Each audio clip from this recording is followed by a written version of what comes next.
Good evening. This is the December 9th, 2021 meeting of the St. Mary's County Board of Appeals, and we're located in the Commissioners of St. Mary's County Meeting Room of the Chesapeake Building, 41770 Baldridge Street. The public meetings are now open to the public. Excuse me, I skipped a step here. I am Chairman Dan Kniaski, and there are 4 other Board of Appeals members with us tonight, and we have met our minimum requirements for a quorum and will proceed with the meeting. In lieu of persons attending, citizens may just listen to the meeting on their phones, but not speak to the board by calling the phone number 1-301-579-7236, and then use the access code 963443, or review the meeting remotely on Channel 95 and YouTube. If any non-in-person citizen would like to participate by talking to the board when I open the meeting to public testimony, please call the following number: 301-475-4200, extension 1234. When you call this number, Ms. Sherry Young, recording secretary, will ask your name, address, phone number, and email. In other words, this is a virtual sign-in sheet. Ms. Young will place you in line on hold after I announce that And after I announce that I'm opening the public hearing to public testimony, you will be called on. I will open the meeting up for public testimony after the presentations and testimony by the applicants and representatives have been completed. For both in-person or call-in, you will be asked to state your name and address for the record, and I will swear you in. You will then have 3 minutes to ask your questions or make your comments directly to the board. Your comments will be recorded and heard by those of us in the Chesapeake Building, Zoom participants, Channel 95, and on YouTube. After the public comments portion of the meeting is over, the case will be returned to the board for any closing comments, members' discussion, and decision. I will now ask the Board of Appeals member and attorney to introduce themselves to you all. Good evening, Wayne Medensky. Lynn Delahaye. And again, I'm Dan Kniaski. Good evening, Rich Richardson. Good evening, Guy Bradley. Good evening, Steve Scott, Board Attorney. And we also have with us this evening Mr. Ronald Payne, who is our alternate member. Supporting staff from the St. Mary's County Government Land Use and Growth Management Office are Harry Knight, the Deputy Director, and Stacy Clements, Planner 3. Also here tonight are David Weiskopf, the County Attorney, and Neil is on his way.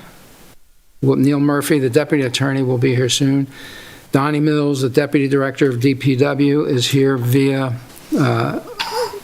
Zoom. And then Media Control Room is Amy Carter. And Sherry Young, the Board of Appeals Recording Secretary, is in the John Savage Conference Room. And we'll have the applicants and the representatives introduce themselves as we go and come up with their case. We have 3 public hearings scheduled for tonight on this evening's agenda. Case number 1 is VAAP 21-11-00003, Brackett Subdivision Appeal and Variance. Case number 2 is ZAAP 21-0967, Thompson Seafood Appeal. And then the third case this evening will be ZAAP 20-1320-0012, Mechanicsville Dollar General Appeal of the county's decision. Before we start the hearing, for viewers at home, you will be able to see the staff and applicants' presentations on Channel 95 or YouTube as these presentations are being shown. You can also see all the documents that have been submitted for this case by going to Board Docs. Ms. Clements will now demonstrate how to locate and use Board Docs. Stacy? Okay, I'm going to share my screen so everybody can see it.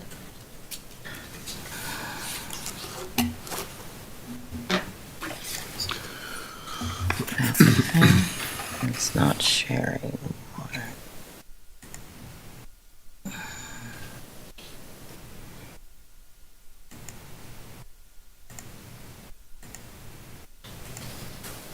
I'm not sure.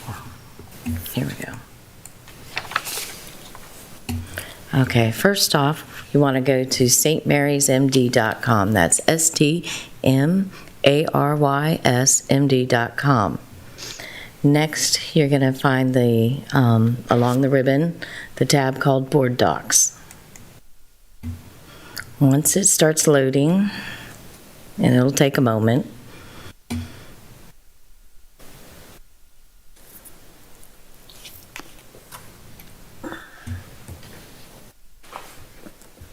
there we go. We look for tonight's meeting for the Board of Appeals. It's Thursday, December 9th, Board of Appeals meeting. In the center, down near the bottom, we'll find View the Agenda for tonight's meeting. And along the left side of the screen, you can find our public hearings. We've got the Brackett, the Shuckets, and Mechanicsville. And when you select one of these, you can then go and you can find all the exhibits and the attachments. Okay. Thank you very much. We will now hear case number 1, and first we'll begin with a staff presentation, and I'll ask Stacy and Harry to please stand and raise your right hand. Do you declare and affirm under the penalty of perjury that the testimony, responses, and statements you may give will be the whole truth and nothing but the truth? I do. I do. Thank you.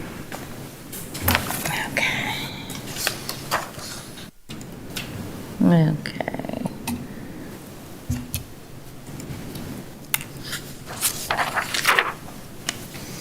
You may proceed. There we go. Let's start the slideshow. Okay, tonight we're here to hear let's get this straight, there we go. VAAP 21-110-003 Brackett Minor Subdivision. They're asked, in accordance with the comprehensive zoning and the subdivision ordinance pursuant to Chapter 20, Section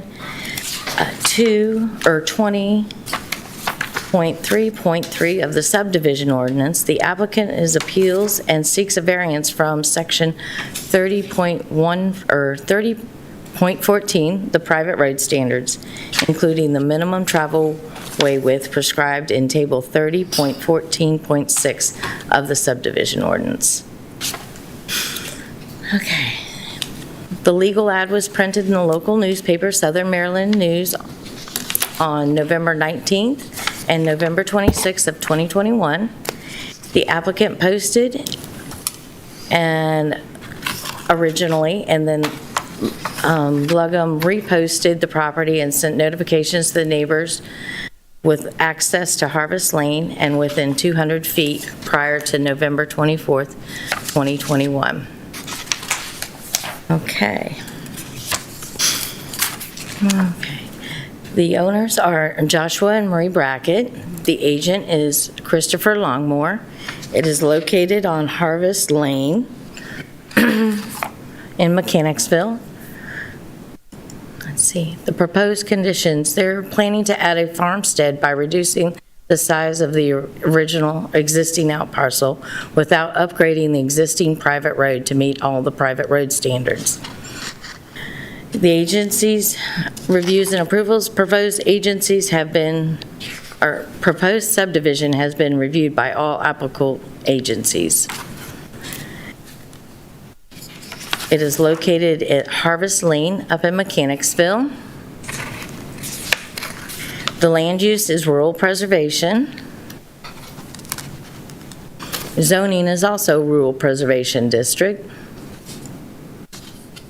Okay, and this is a depiction of Harvest Lane right off Flora Corner Road. The existing conditions of parcel A is highlighted in the green. And this is the minor subdivision plat.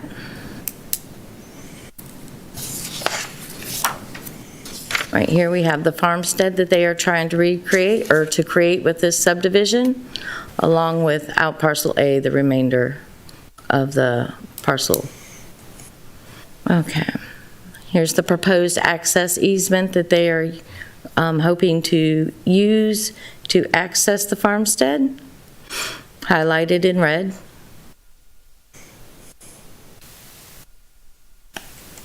Okay.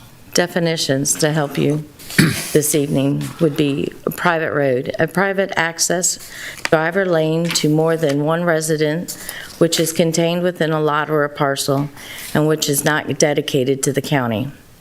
A lot is a portion of a subdivision or a tract of land having frontage on a street or road, which is intended for development and which meets the requirements as legal building sites per this ordinance. A farmstead lot is an area of 15 acres or more in a single ownership, which is a lot of record. Private road standards. The purpose of the shared driveways and the private road standards is to provide options to retain the rural character, reduce costs, and allow more control, security, and sense of identity when public roads are not needed for circulation. These standards are intended to provide for the safety of the property owners by requiring adequate access for fire, emergency, medical, and law enforcement vehicles. It provides for the continued uninterrupted use of the access for all the owners by establishing a durable roadway and easements, and assigns responsibility for the continued maintenance of the access. Okay.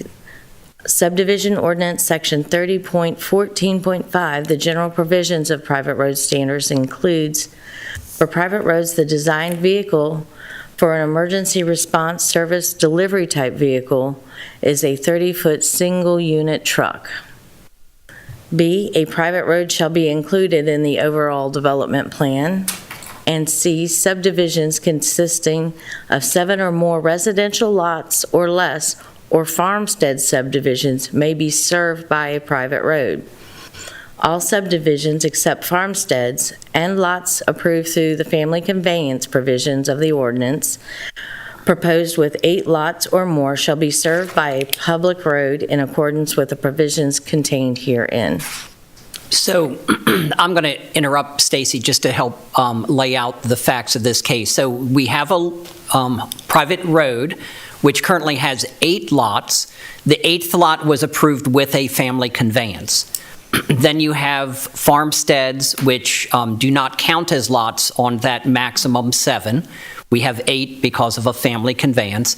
And then you have ag parcels and out parcels, which are not buildable and therefore do not count as lots.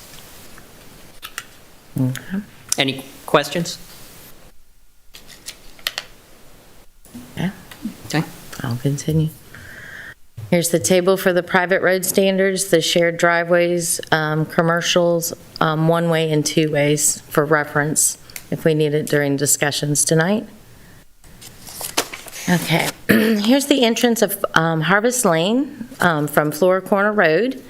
The entrance access here is 22.4 feet wide. And so the prior slide, go back to the prior slide, Okay. Stacy. So the point of the prior slide is the minimum travel width is 18 feet. And now we're going to illustrate the existing conditions based on the GIS. Perfect. So you have more than 18 feet at the entrance onto Flora Corner Road. Okay, and we're going to work our way down Flora Corner Road. Or down Harvest Lane. Yeah, I'm sorry, Harvest Lane, correct. And here we have a 12 feet width. And at this point, we've got 15.8. And that basically is it. So you start out more than 18, more than the minimum. It narrows down significantly to an average of 12 feet. It broadens out to an average of about 16 feet. But once you leave the entrance, you never maintain an 18-foot width. Travel width. Okay. And this is Harvest, let's see, Harvest Lane comes up and around,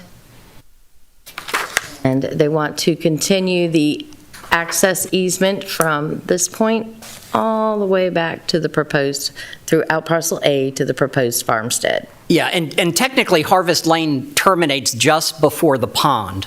So another point of clarification, this is not a question of right-of-way. The right-of-way exists. In fact, the right-of-way at Flora Corner Road for the first half of Harvest Lane approximately is 50 feet wide. So we have a 50-foot wide right-of-way. Then it expands to a 60-foot right-of-way, and that 60-foot right-of-way ends around the location of the pond as shown. So there is adequate right-of-way.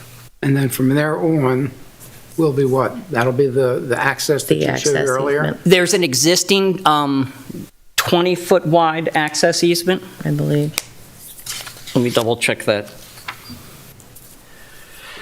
There is an existing 20-foot wide access easement that they are proposing to expand.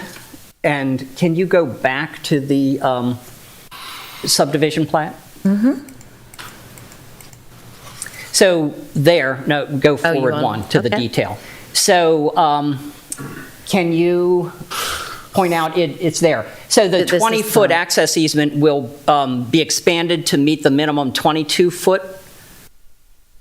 But they are proposing to continue to only have the existing 10-foot wide gravel road serve the farmstead. So the minimum right-of-way width for a private road is 22 feet. The minimum travel way width is 18 feet. And it is required to have a unpaved 2-foot shoulder on each side. Therefore, the 18 plus 2 plus 2 equals the 22. The portion of the road or driveway that's being expanded from 20 to 22 feet and maintaining a 10-foot roadway, how many lots does that section of driveway serve? A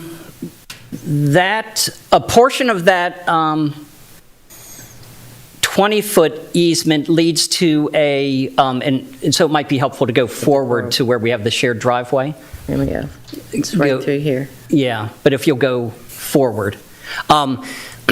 So the 60-foot right-of-way terminates, it becomes a 20-foot access easement, and it leaves to the left and it turns into a shared driveway that serves 3 houses, maximum 3 houses or 3 lots on a shared driveway. The proposal is to have the existing 10-foot gravel road that currently serves the out parcel to become the 22-foot right-of-way to serve the farmstead and the out parcel. Because the out parcel is being split in half. It'll be half out parcel, half farmstead. The out parcel, according to this, appears to have perk tests, approved perk tests? That entire property is the out parcel. The approved perk tests are on the right-hand side.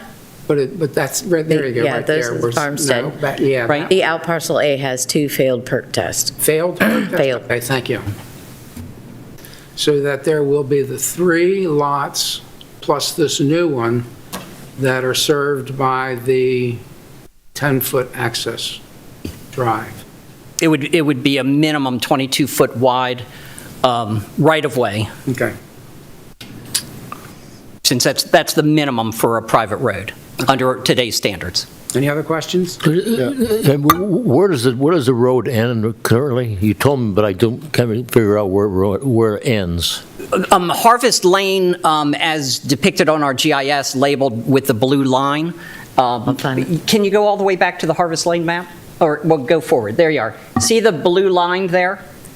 And so it ends just shy of the pond, And now if you go forward to the yeah. photograph, there you go. See the pond? Right there. So that's about where Great. the 60-foot right-of-way known as Harvest Lane ends. Because currently, beyond that, it becomes a shared driveway serving 3 lots. So we don't name shared driveways. We name private roads and public roads. Thank you. Can we go to slide 11? Pardon? I didn't hear that. Can we go to slide 11? Sorry. Slide 11? Okay. No, sorry. Maybe it was 13 then. All right. So, and the widening of the road. I see a barn just right where you have the 12-foot. I'm sure there's other existing structures up there. The Nashes have submitted a letter stating that they're concerned about some of their property. If they widen this road, how does it affect the property owners around it? What's going to have to be moved? What's going to have to be impacted? What's going to be the impact to the neighbors? We don't have we do not have submitted to the county a proposal to widen the road. So if a person proposed to widen the road, that they have a 50 and 60-foot right-of-way to do that within. But no one has submitted a proposal to widen the road. Okay, you talked about going from 10 feet to 22 feet, so did I misunderstand that? Well, that portion is happening on the Brackett's property. Okay, That's not happening adjacent to anyone else's property. so everything up until the Brackett's property will stay as is? That is the Brackett's proposal, as I understand it. Okay, So the regulations would dictate that the travelway width be expanded to 18 feet wide. There are some other standards that could, that should be applied as well. And, but the Bracketts are proposing not to upgrade the road. so Thank you. they are just proposing doing this work to their property They're proposing to leave the road as is. and do the, Not even the road on their property would be altered, but the right-of-way would be widened to 22 foot on paper, and they're proposing that you would grant them a variance to do that. all right, thank you. Okay. Anybody else? See if I, Continue. Just go back up, because I interrupted you before that. gotcha. There we go. Okay, the comprehensive plan. The plan seeks to preserve rural character through encouraging farmstead subdivisions while preventing proliferation of major subdivision development in agricultural and rural preservation areas. The plan calls for establishing and enforcing performance standards for design and approval of rural residential subdivisions. It also limits the growth in rural areas to preserve open space and to protect and promote agricultural and forestry, and it encourages the preservation of the rural character through the use of the farmstead subdivisions. And lastly, limits transportation improvements outside of the designed growth area or designated growth areas to essential capacity improvements as well as the upgrading of substandard roads and bridges. So she has pointed out the comprehensive plan text because you'll see here these standards are different from your normal zoning standards for granting a variance, and the last one is finding that it's consistent with the comprehensive plan. Yeah, okay, the standards for granting and variance in accordance of section 20.3B of the subdivision ordinance. The Board of Appeals shall not grant a variance from the regulations of the ordinance unless it makes the findings based upon evidence presented to it that A, it will not be contrary to the public interest, and B, owning to special conditions, the enforcement of provisions of this ordinance will not result in the practical difficulty or unwarranted hardship, and C, it's in accordance with the purpose and intent of the St. Mary's County subdivision ordinance, and lastly, it is consistent with a comprehensive plan. And I'm sorry, I'm going to repeat B because she inserted a word. So owing to special conditions, the enforcement of the provisions of this ordinance will result in practical difficulty or unwarranted hardship. Thank you, Eric. I appreciate that. Do we have any questions? Any questions No, from the sir. board members? No, sir. Okay. Does that conclude your presentation? Yes, sir. Mr. Longmore?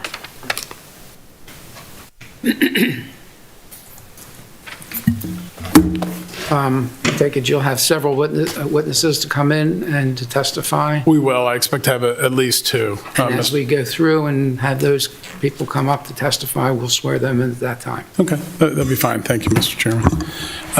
And we do have a PowerPoint, if we can pull that Okay. up, Stacy. A few just opening remarks before I get into the slides to reiterate a couple things so it's clear to the board and to the members of the public that are watching today. The staff report regarding what is being proposed here was accurate. My clients are not proposing to alter the road in any way as it exists on the right-of-way that is outside of their property. I raised that because I noticed a lot of the public comments, written comments, there were concerns about expanding the road and whether or not that would be an inconvenience. That is not what we're proposing. They're proposing to keep the road exactly the way it is and allow them to build this farmstead that is allowed under the zoning ordinance, that is encouraged under the comprehensive plan. If the variance is denied, my clients would have the option to widen the road to meet the requirements. Of course, it would be an expense to them, and that's something that, of course, is of concern to them, but it also appears to be something the neighborhood doesn't want as well. As Mr. Knight mentioned, the title to the property, and Mr. Vaughn can share this with you when he speaks about the subdivision plat he prepared. He's here to answer any questions about that. They do have a 50-foot right-of-way and a 60-foot right-of-way that are next to each other. It widens as it goes down the road. So there's really that width that they're allowed to use for ingress and egress to their property. The ordinance requires that it be at least 22 feet. So they meet the right-of-way requirements. It's just the existing road is not as wide as the subdivision ordinance requires. So we're asking for a variance to allow them to use the road as it exists, subdivide this existing parcel into one out parcel and one farmstead is what they're asking for, just to be clear with that.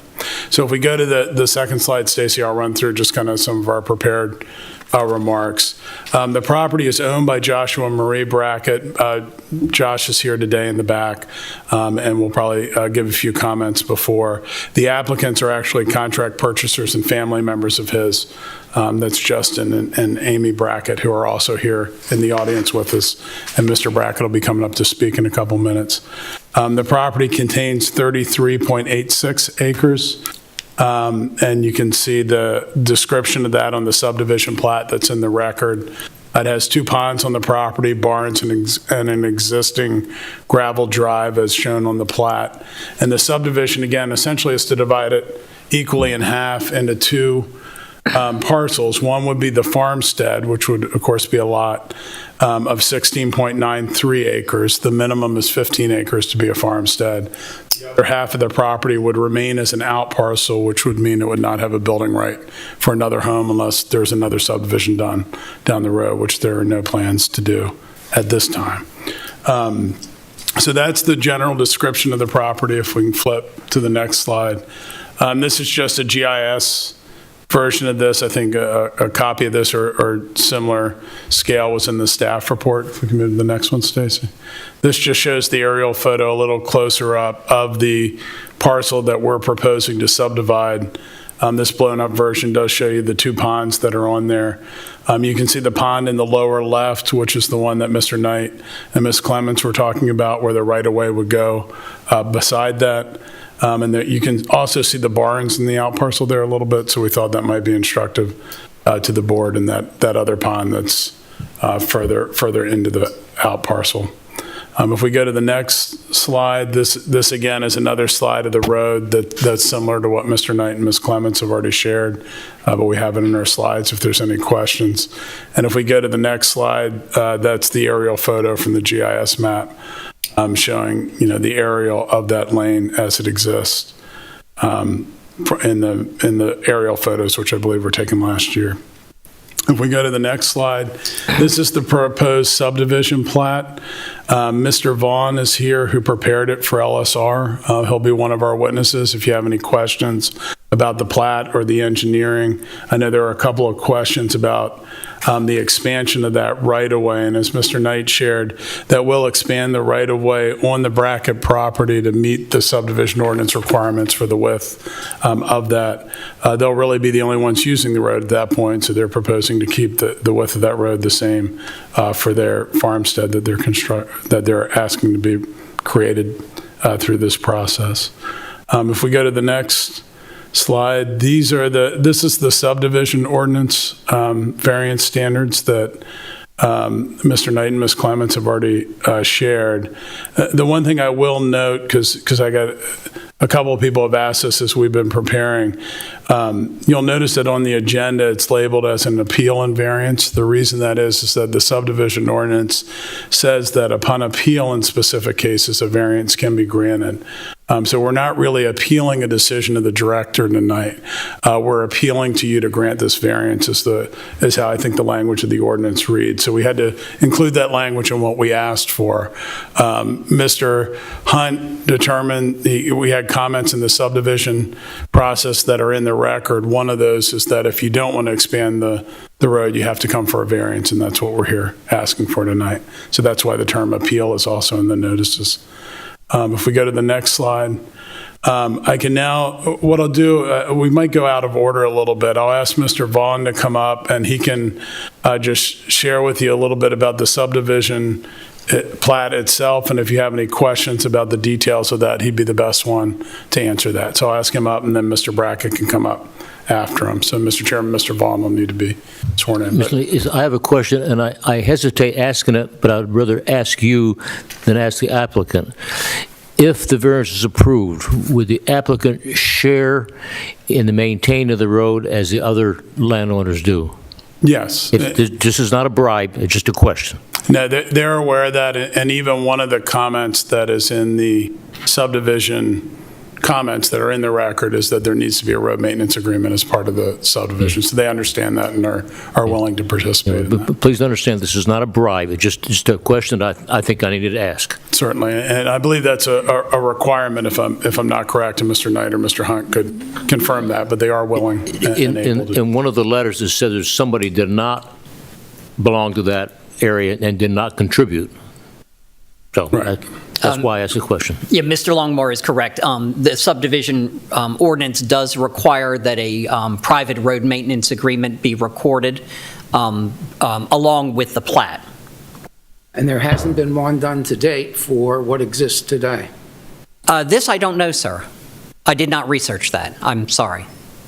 Yeah, I don't believe, I don't know of one that, well, I don't know in each of the subdivisions that has occurred over time what order that went in, but my clients are willing to certainly do that as part of the process as required. Thank you. And if there aren't any other questions, I'll ask Mr. Vaughn to come up. If you'll stand and raise your right hand, do you declare and affirm under the penalty of perjury that the testimony, responses, and statements you may give will be the whole truth and nothing but the truth? I do. Thank you. You may proceed.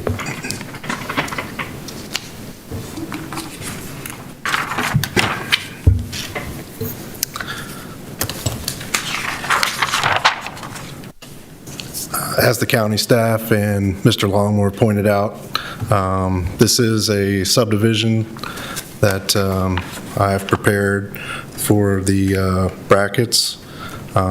This was an out parcel of 33.86 acres.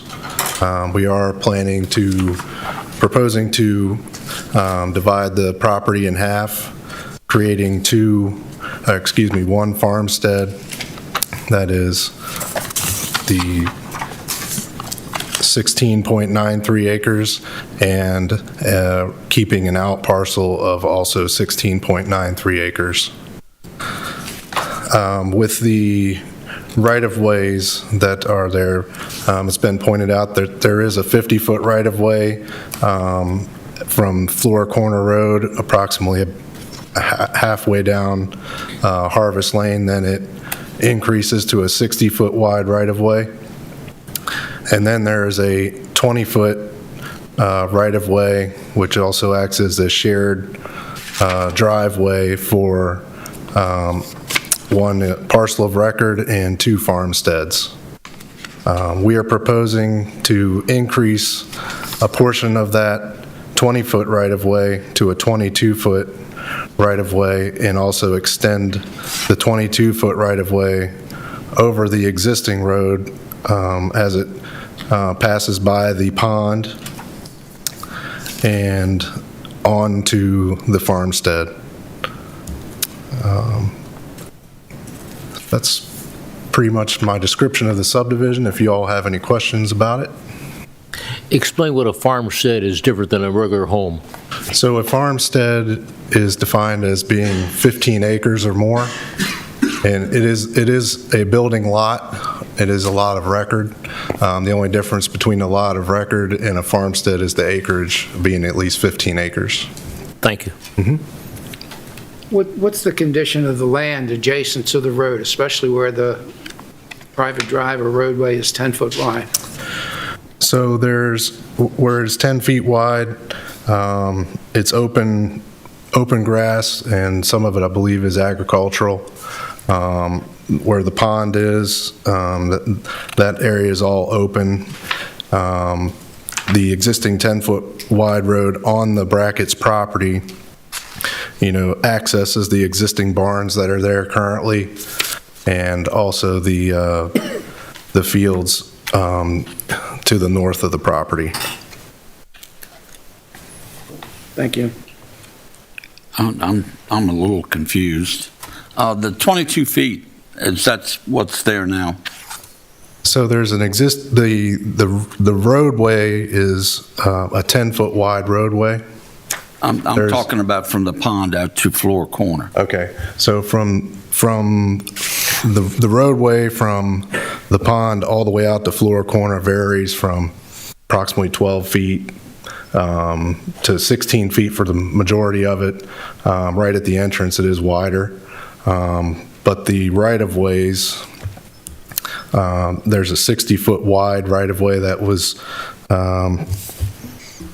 recorded under Plat 5714.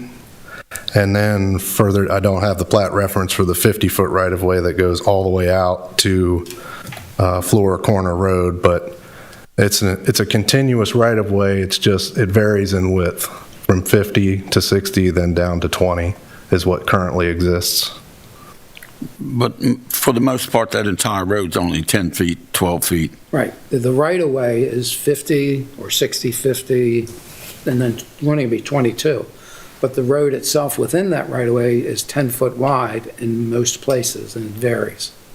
Okay. Yes. And that's what they want relief from. Right.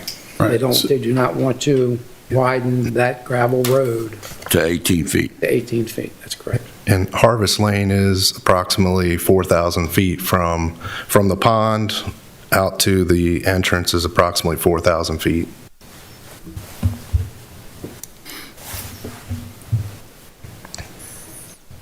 And the county's okay with this? Well, that's- Well, the county's review of the subdivision pointed out that the proposal does not meet the minimum private road standards. Right, but And then the county acknowledges that the subdivision regulations grants authority to the Board of Appeals that you may grant a variance. okay. All right. I'm good. I have one question. The road that goes to the farmstead, was it recently put in at 10 feet wide, or is it a dirt road? I believe the road has been there. Just looking at old aerial photos on the county GIS, it's always served those barns and the farm fields back there. So it's just a dirt road right now? It's gravel. It's got gravel on it. I don't know. I can't speak to if it was a dirt road and then just gravel put on it, or if it was constructed that way. Okay.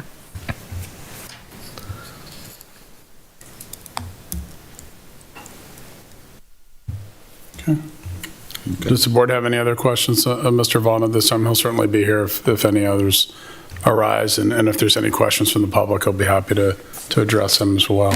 Okay. Next, I'd ask, thank you, Steve. Next, I'd ask my client, Justin Brackett, one of the applicants, to come in, and he wanted to share some words about why they're requesting this and the nature of our request. Mr. Brackett, if you'd stand and raise your right hand. You declare and affirm under the penalty of perjury that the testimony, responses, and statements you may give will be the whole truth and nothing but the truth? I do. Thank you. You may proceed. If you want to share your... Good evening, Board. I'll be brief. I had a few thoughts to share.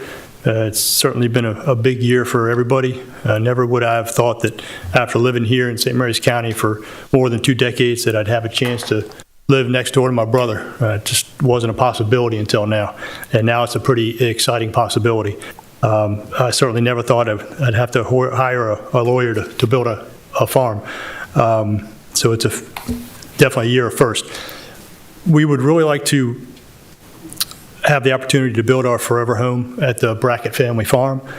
My brother and his family already live there, and we would like to be a part of that community. Regardless of your decision, we will still be gathering several times a week to cut the grass, ride the family horses as part of the 4-H club, have dinner with the family, that kind of thing. We've been over there most days. It's just a great place to be since he bought the house last year, and it's been pretty amazing. I can see why everybody likes to live back there. Everybody, I think, living back in the small area can agree on a few things. We're all family-oriented, looking to live near one another. And none of us wants to widen Harvest Lane that I've heard. The cost is exorbitant, and more importantly, we don't want to infringe on anybody else's property. That's just not what we're about. I certainly don't want to have the construction involved with digging up somebody's property that they've planted grass on and worked obviously a long time for. It's beautiful back there. I see why everybody wants to live back there. We simply want to build our forever home on family land, just like everybody else done on Harvest Lane. Thank you. Question, have you gone out or gotten from a contractor an estimated price to widen the road? We have made every attempt that I can make to every contracting company I can and cannot get an estimate. Simply, I have made phone calls, emails, gone to places to try to get that estimate for that very region to see. I need all the facts and figures. How much is this going to cost? What kind of imposition? Even more so. But I can't get that information. Is that simply because they've been so busy in the growth? I don't know. But it's been too big of a project to simply estimate. I've done everything that I can do to get that information, sir. Okay. Any other questions? No, sir. No. Okay, thank you. Yes, sir. And Mr. Chairman, those are prepared statements. I know this is a public hearing, and we certainly welcome any community members that want to voice their concerns. We've reviewed the comments that were pre-filed in this case. And again, we're, to sum up before we turn it over to public comment, what my client is allowed to have a farmstead on the property that's there. It's allowed under the zoning ordinance. It's encouraged under the comprehensive plan to have farmsteads in the Rural Preservation District. They have 2 options to do that. One is to use the existing road. To do that, they need a variance granted from this board. The other option they would have is to expand the road because they have the right-of-way and the legal right to do that.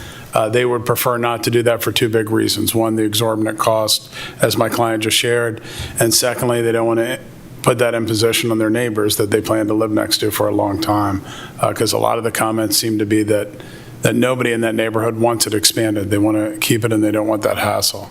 So we simply ask that the board consider that. We believe that would be an unwarranted hardship for my client to have to go to that exorbitant expense for adding one lot at the end of this road that would be allowed under the zoning ordinance. So that's our request tonight. So we look forward to public comment. If you have any other questions, we're happy to answer them before. One more question. Why are we still looking at a private road if we're over the 7 minimum that can be served by a private road? I can defer to Mr. Knight. My understanding and reading of the ordinance is that because it's a farmstead, we don't have to raise it to a public road. That is correct. So the maximum number of lots on a private road is 7, with 2 exceptions. Farmstead lots do not count as lots in that number of 7, and family conveyances are a way to get an additional lot above the 7. So the 8th lot was granted as a family conveyance. So we have 8 lots. We have 2 farmsteads, 1 platted ag parcel and 1 platted out parcel. Now, I found the answer to your question about road maintenance agreements. So the 3 parcels of record would not be required by our subdivision ordinance to have road maintenance agreements because they predate our subdivision ordinance. Of the 5 lots, only 1 of those lots was recorded by a plat on or after 2002. Our subdivision ordinance started requiring road maintenance agreements with the recordation of the plat in 2002. The 2 farmsteads were recorded after 2002. So the 2 farmsteads should have, I'm quite confident, recorded road maintenance agreements with that plat. So if any of the older lots predating 2002 have road maintenance agreements, it's possible, but it was not required by St. Mary's County government. Thank you. Thank you. Anything else? Any other questions of No, Mr. sir. Longmore? No, sir. Right now. Okay, thank you. Okay. We would reserve the right to raise any rebuttal if there is any. That's great. We'll have a chance to rebuttal after we hear the public comments. Thank you. Do we have a list of those that have signed in that may want to speak? Oh, do you have it? Excellent. Secretary's on the ball.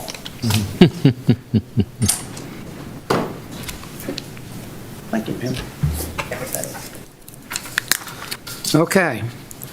First I have on the list that may want to speak is Michael Garner. I was just in attendance, sir. Okay, you're going to wait? Okay. Joanne M. Burrows. Okay, would you like to speak? If you come up to the microphone.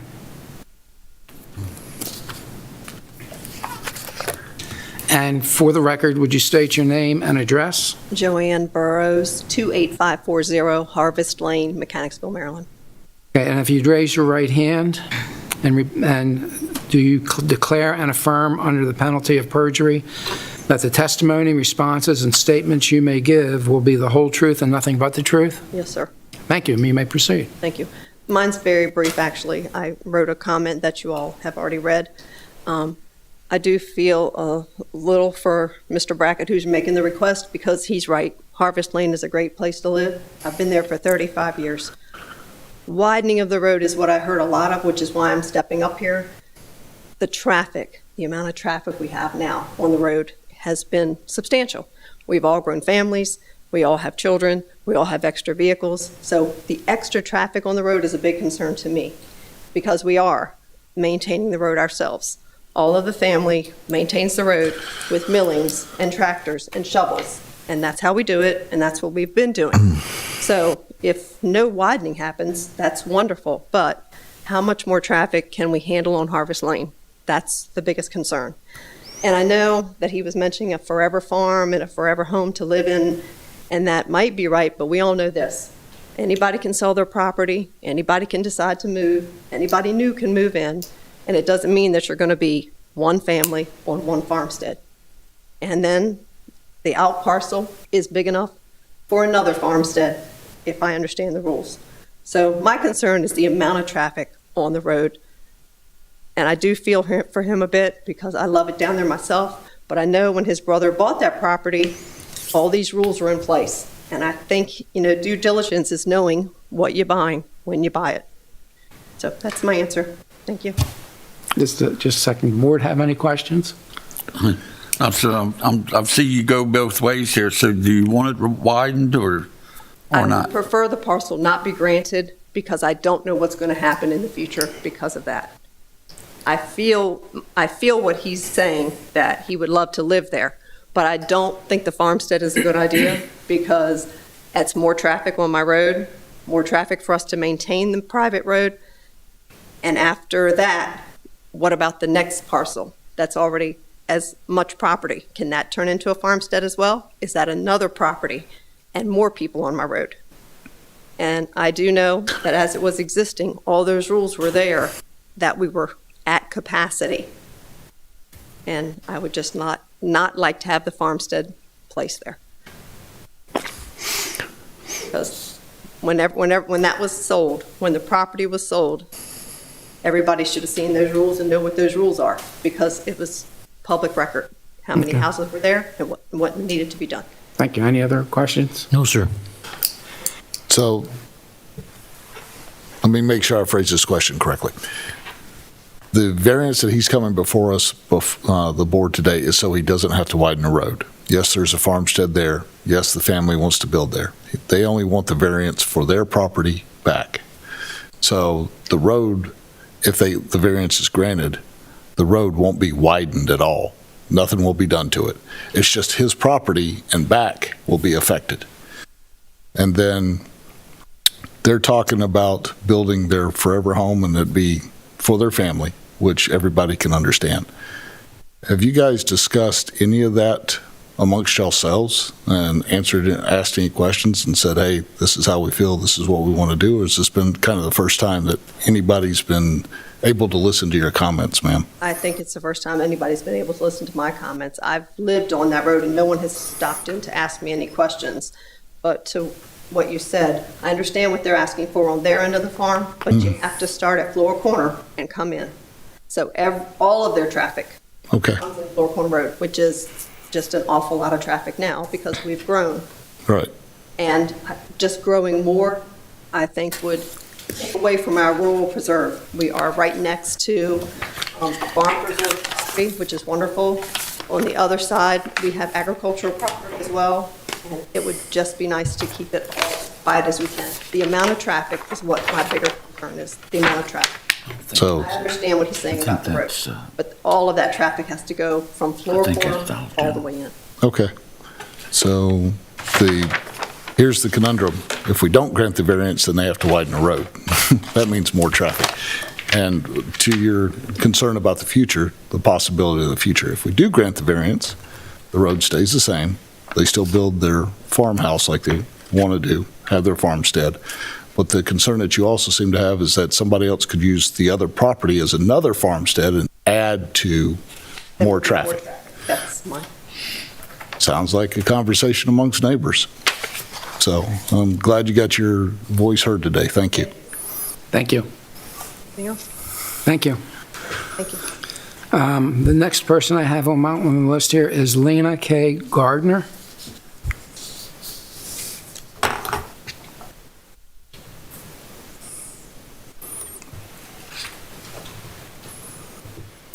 If you would state your name and address for the record. Lena K. Gardiner. I live at 15174 Hughesville Manor Drive in Hughesville, but I own the property at 28560 Harvest Lane in Mechanicsville.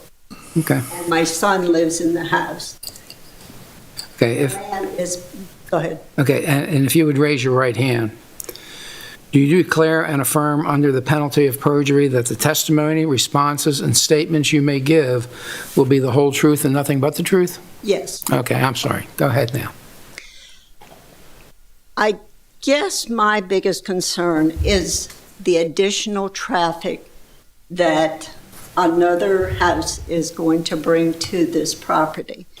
But most of all, I do not quite understand why we were told the last time that there was a house built there, that that was all that was allowed according to the regulations. And now I'm hearing tonight, it sounds like you're saying, oh, they can have a farmstead there. Did I miss that somewhere in this conversation?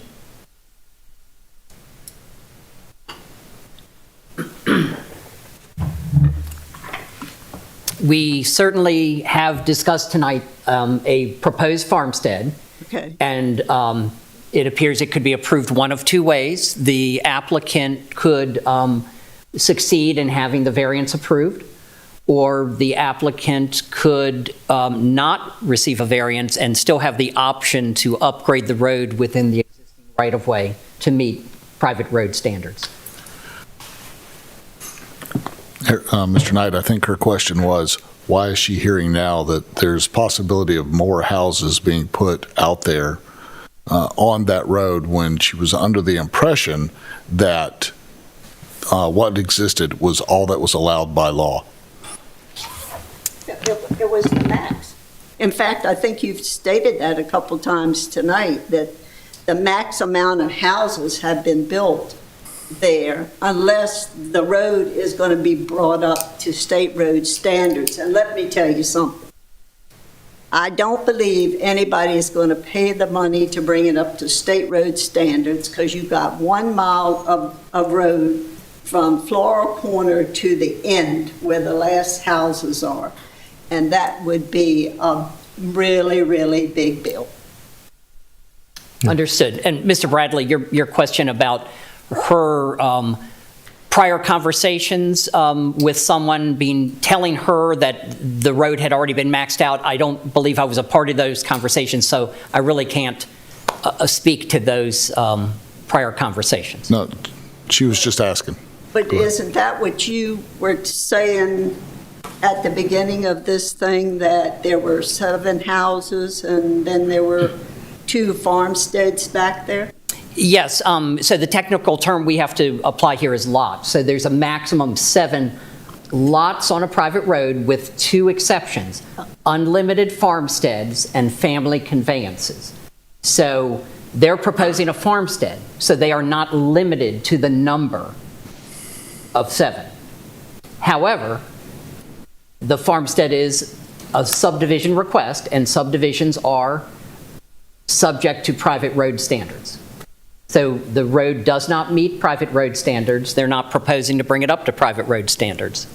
And therefore, the subdivision was not approved. Okay. And then one other, My big objection with is the traffic we already have on the road, and to try to keep it as rural as it is now.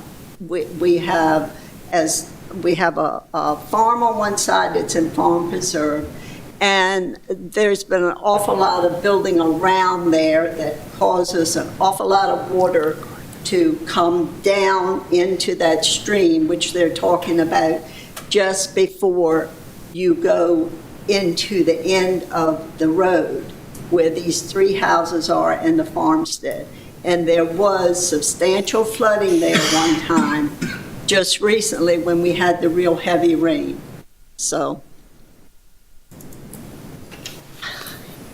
and not only that, I think that, the ordinance was there, and everybody should be aware of that before they purchase any property. okay.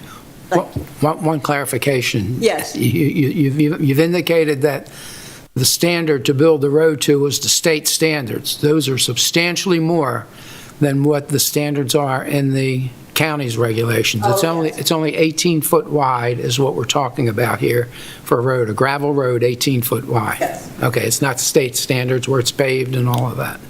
Yeah, I Okay. understand. Okay, thank you. In fact, I had checked all of that out at one time, is the only reason that I know the difference Okay. between. Thanks. Thank you very much. I have Mr. Justin Brackett, and you spoke earlier. You want to speak again? No, sir, I just was signing in. Thank you. Thank you. Amy Brackett? Hi, I'm Amy. I don't have any comments. Okay. Thank you. Josh Brackett? Ah.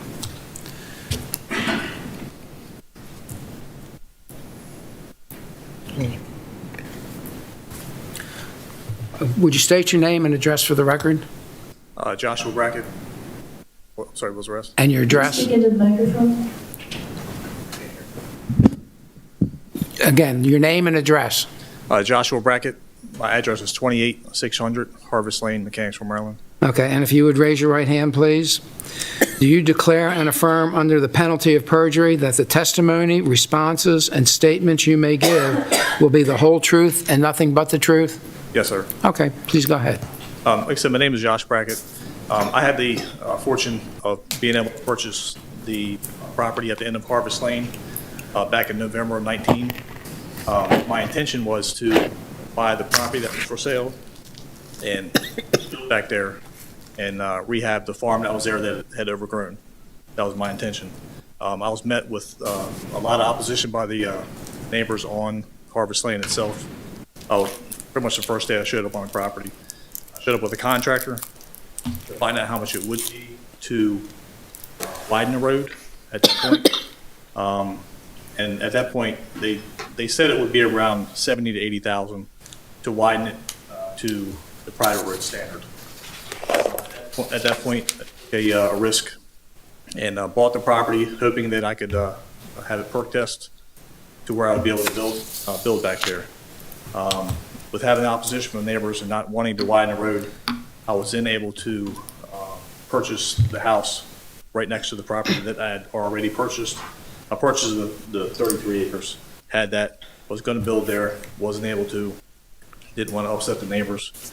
I was able to buy the house right next to it. I believe it's like 1 acre. So I now live in that house there. I would like my brother to be able to live back there with me, his family, to be able to help with the maintenance of the farm, with our horses, to raise with our children. Right now, I know one of the neighbors on Harvest Lane, Kyle Burrows, he maintains the first 1/3 of the road itself, which is the first 1/3 of the road is gravel. He maintains that pretty much himself with his father's tractor, who owns a 100+ acre farm, which runs alongside the whole length of Harvest Lane. He has asked me a couple times to reimburse him for maintenance for the purchase of millings. I have paid him twice whenever he has asked, because he does a great job taking care of the gravel road. The next third of Harvest Lane itself is actually paved. It doesn't need any maintenance whatsoever. So the first 3 houses have a gravel road. The next 3 houses have a paved road, and then the remainder of the last part of the Harvest Lane is the remainder of the 3 houses back there, and I maintain that myself also, and I have been since I have lived there. Like I said, I don't want to interrupt the neighbors by having to widen the road to have my brother build back there. And like I said, I have the 33 acres there now. I had perk tests in 2 areas. One area, perk test fine, it was approved. The other area where I had wanted to build originally, it didn't work out. So that's the only reason why I was able to buy the house. My plan with that area back there is 33 acres divided, and my brother build a house in one area, and then the remaining 16 acres that I would have with the 1 acre of my house, that's where the barn is and horse pastures that have our farm itself. I do not, like I said, it's not perkable. It's not. I'm not going to be building any more houses back there or subdividing in the future.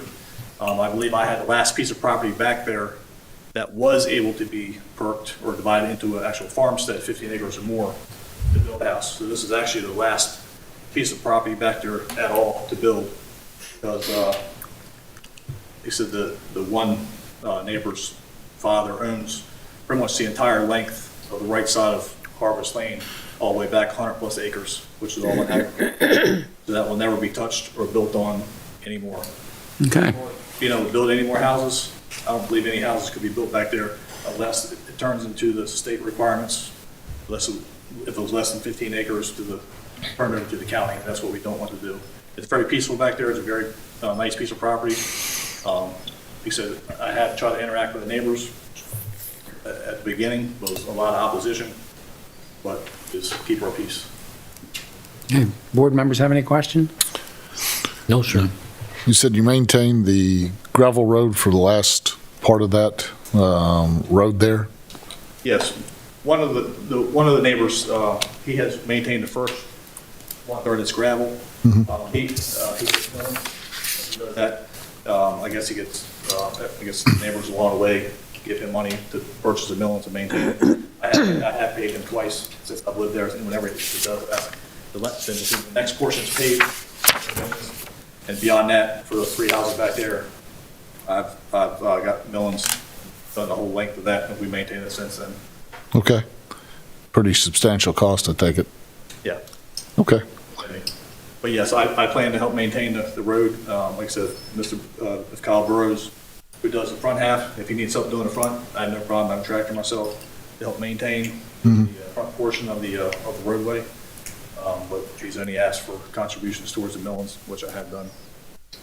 Thank you. Thank you. Any other questions? No, I'm good. Thank you very much. Thank you. I have on the list here Steve Vaughn, and I'm guessing you do not want to testify and that you have already? Yes, not at this time. Okay, thank you very much. I'd also like to remind the public that is watching on TV or Channel 95 or YouTube that they can call in and ask the board questions. And the phone number that they can use is 301-475-4200 and extension 1234. And while we're waiting for anybody that might want to call in the call, we'll check and see if there's anybody there.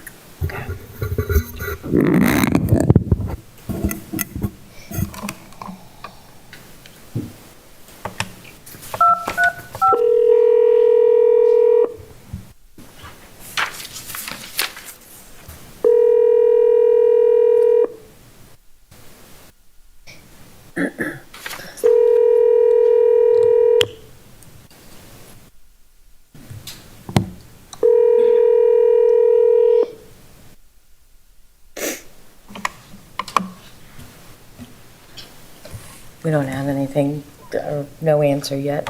Okay. Perhaps she was on the line answering. Yeah. Okay, something's blinking, let's see. You want to go ahead and take that call? Yeah.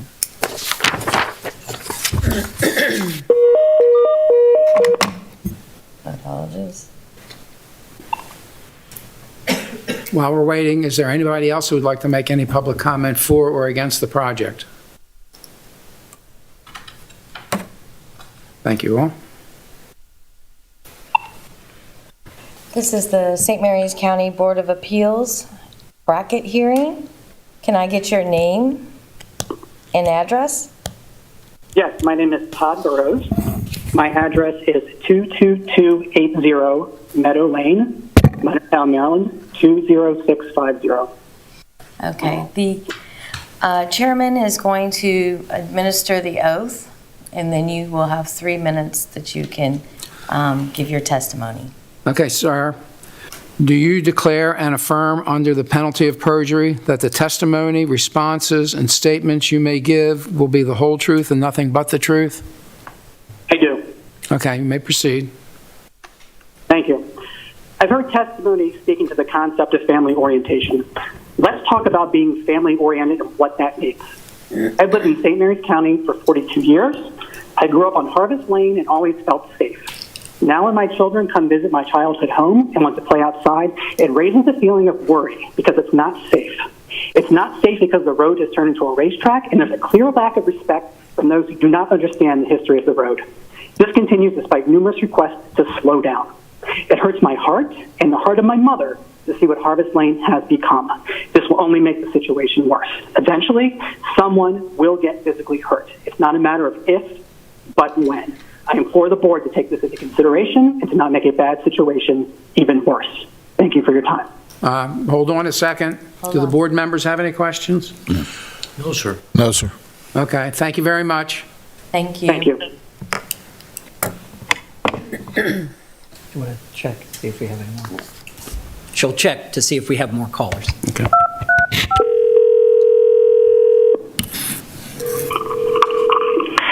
Board of Appeals. Ms. Young, do we have any more callers for the bracket hearing? I have not received any additional calls. Okay, thank you. Thank you.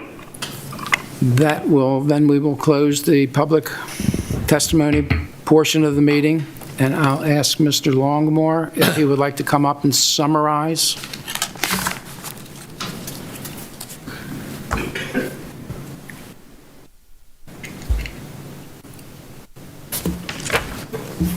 Thank you, Mr. Chairman, and I'll be brief. As we said at the outset, well, I guess to address a couple of comments, the rules that relate to this, it's taken a while for us to get to them tonight. They're not the easiest to read and then know just from reading the ordinance provision. You got to kind of think about and know the definitions. You can see it from the staff report. So I think there's been some misunderstandings about what we're asking for and what this board can and will approve if you grant it, or what you'll deny if you deny it. What's before you tonight is not whether a farmstead is allowed on this property. It is under the ordinance. What's before you tonight is whether my clients can use the existing road as it's configured to get there, or whether they need to expand it in order to build the farmstead back there. That's what the county rules say. As my client's brother testified to, there's not other property. There is the farmstead exemption to do this.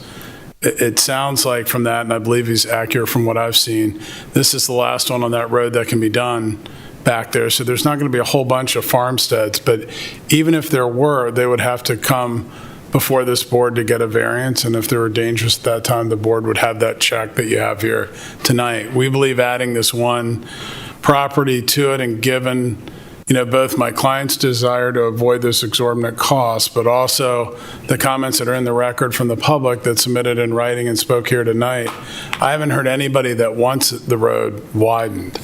So the question is just, in order for them to have the farmstead that not only they're allowed under the ordinance to have, but as Ms. Clements mentioned during the staff report, the comprehensive zoning ordinance encourages the comprehensive plan rather in multiple places encourages farmsteads in the rural preservation district. It's where we want them. When they're farmsteads, they're not 3 lots that then may make it worth it to bring it up to county road standards and really change the road. So this is what's encouraged in these areas. So we believe it's better both for the neighborhood and certainly for my clients, and we're not trying to hide the fact that they're concerned about the cost of it, that the board grant our variance, allow them to use the road as it exists instead of requiring them to widen it in order to get their subdivision approved. But to be clear, and there are a couple of comments from the public, and I know the board will probably make it clear, you're not approving or denying the subdivision or the farmstead tonight. You're just deciding whether the road can stay as it is to be used for the farmstead, or whether or not my clients would need to expand it in order to get to their farmstead. So with that, that's our closing argument. Certainly, we're here with questions, but we thank you for your attention tonight. Thank you. Any questions of Mr. Longmore? No, sir. No, sir. Any questions of staff? Oh, I'm sorry. Go ahead. That's okay. I don't know if you're the right person to answer the question. How much traffic is on that road now? I mean, I don't know I don't know for certain. Personally, as I sit here, we can look at the number of lots, and it's all single-family residences and farmstead, and ag parcels. So my understanding is that it's the traffic that's generated by those residences and the farm that's there. I will say my clients can confirm it in testimony if the board wants. My clients do travel to their brother's house a lot already because he has horses on the property that they help to maintain. So they already do use that road some. So that certainly I expect they would use it more if they're living there, just because you have more reasons to come and go. But they're there pretty much daily is what they've shared with me already. So I don't think it would be a full addition of traffic, but I expect it would be more trips for them because they'll be living there. We're not trying to pretend like it won't add anything. But it is all just residences there and nothing else. It just seems like some of the concerns, the primary concern that I've heard tonight is that people feel like by widening the road will increase the amount of traffic. Then hearing Mr. Brackett was saying that he's here almost every day helping. So I'm a little confused about how widening the road would make more traffic. Because it's a dead end, is it not? Yes. Yes. It is. It's a dead end. There's no through road when you look at it. And that's certainly, that's one of the first things my clients shared with me when they came into my office, that we already use this a lot. They didn't understand, why putting their home back there when they're already making several trips a day, most days on the road, they don't feel like it'll add much, if anything. And like I said, there might be a trip out to the store where normally they'd be going from their other house, but I don't think it would be as significant as a brand-new person coming out there that has no connection, to that. They have animals back there that they help to maintain now. So they have kind of a vested interest, and they've been doing it with their brother since he purchased it. So we're hopeful it won't add as much traffic as the fears may be from the members of the public that have spoken. Any other questions, guys? Mr. Knight? Not yet. They have to come up with a maintenance agreement for the roadway portion that they're impacting? Yes, either way, in the event that the subdivision moves forward, a road maintenance agreement will be required to be recorded along with the plat. Okay, thank you. That was my question, what's the guarantee for that? Thank you. Any other questions? No, sir. Does everybody agree that's what we're talking about? It's either widening the road or not? I mean, that's all we have. That's Okay. all we have in front of us. Well, if I could, I will close the meeting for discussion by the board members. Thank you, Mr. Chairman.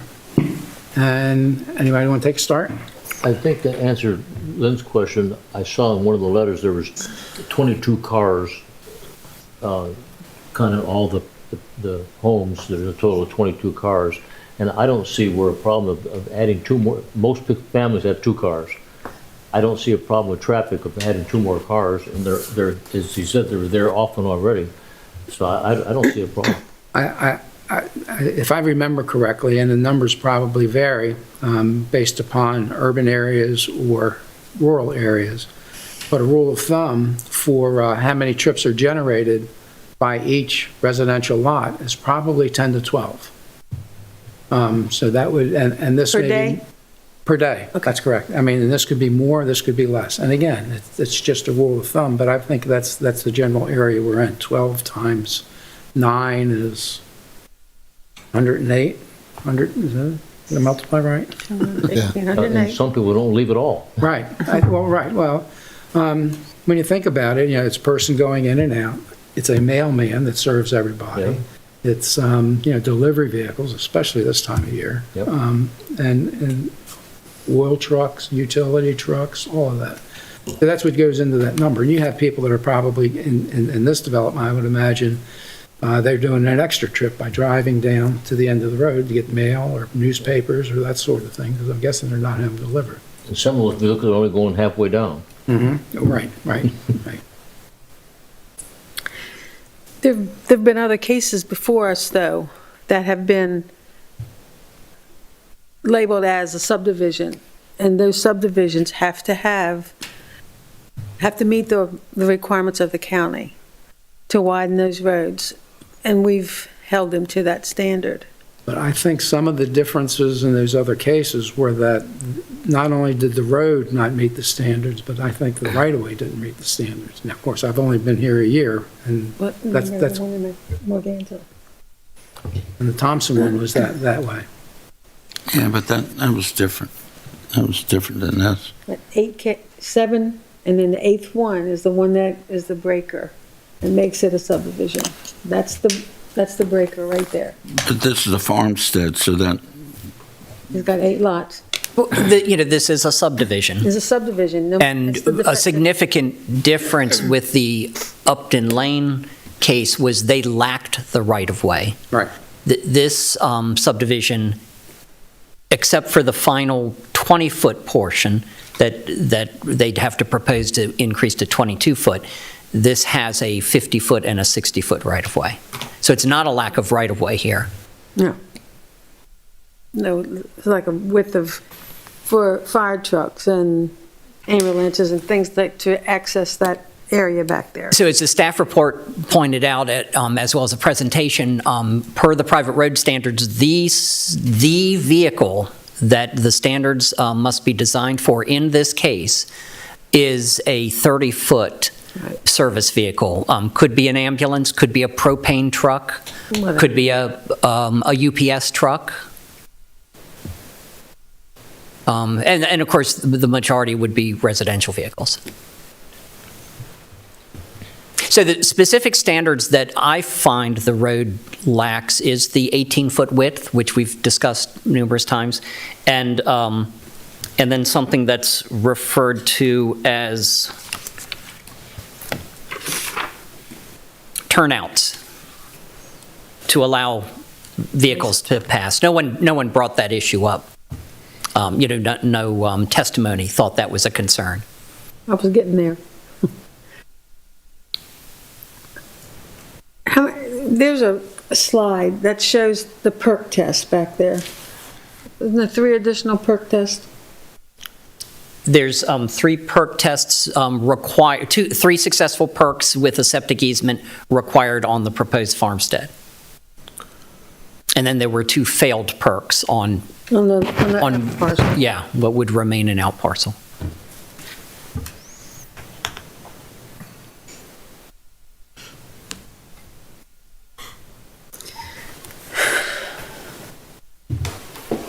Any other comments? Questions?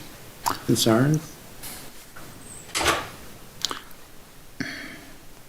A motion?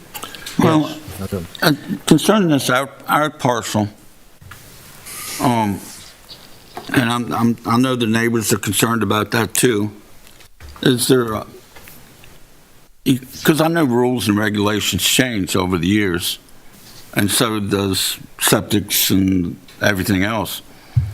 I mean, and kind of a compromise on that would, is there a condition we could put on it to that our parcel remain in our parcel? I mean, is there any way to do that to where, I know that was one of their concerns. The board certainly has the right to place conditions on its grant of a variance. That would be I guess speaking generally, that would be a fairly significant condition to restrict the further use of property. So that's not the kind of condition we normally would place on a parcel of property. But the board certainly has that right if they want to do that. Certainly within your discretion. Or if you're willing to perhaps maybe make that condition that if that occurs, that it comes back to us for approval before it goes forward. And then we do what we did tonight to see if the roads have been maintained, everybody's doing well with it.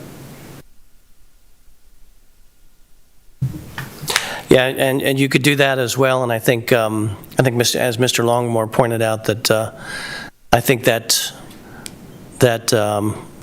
case would have to sort of inherently come back to you, because the issue of the width of this roadway would come up again if there were an application to use that or to turn that out parcel into a farmstead. I believe that was the testimony we heard. Well, we also heard testimony that the one lady said that she thought this was done and over.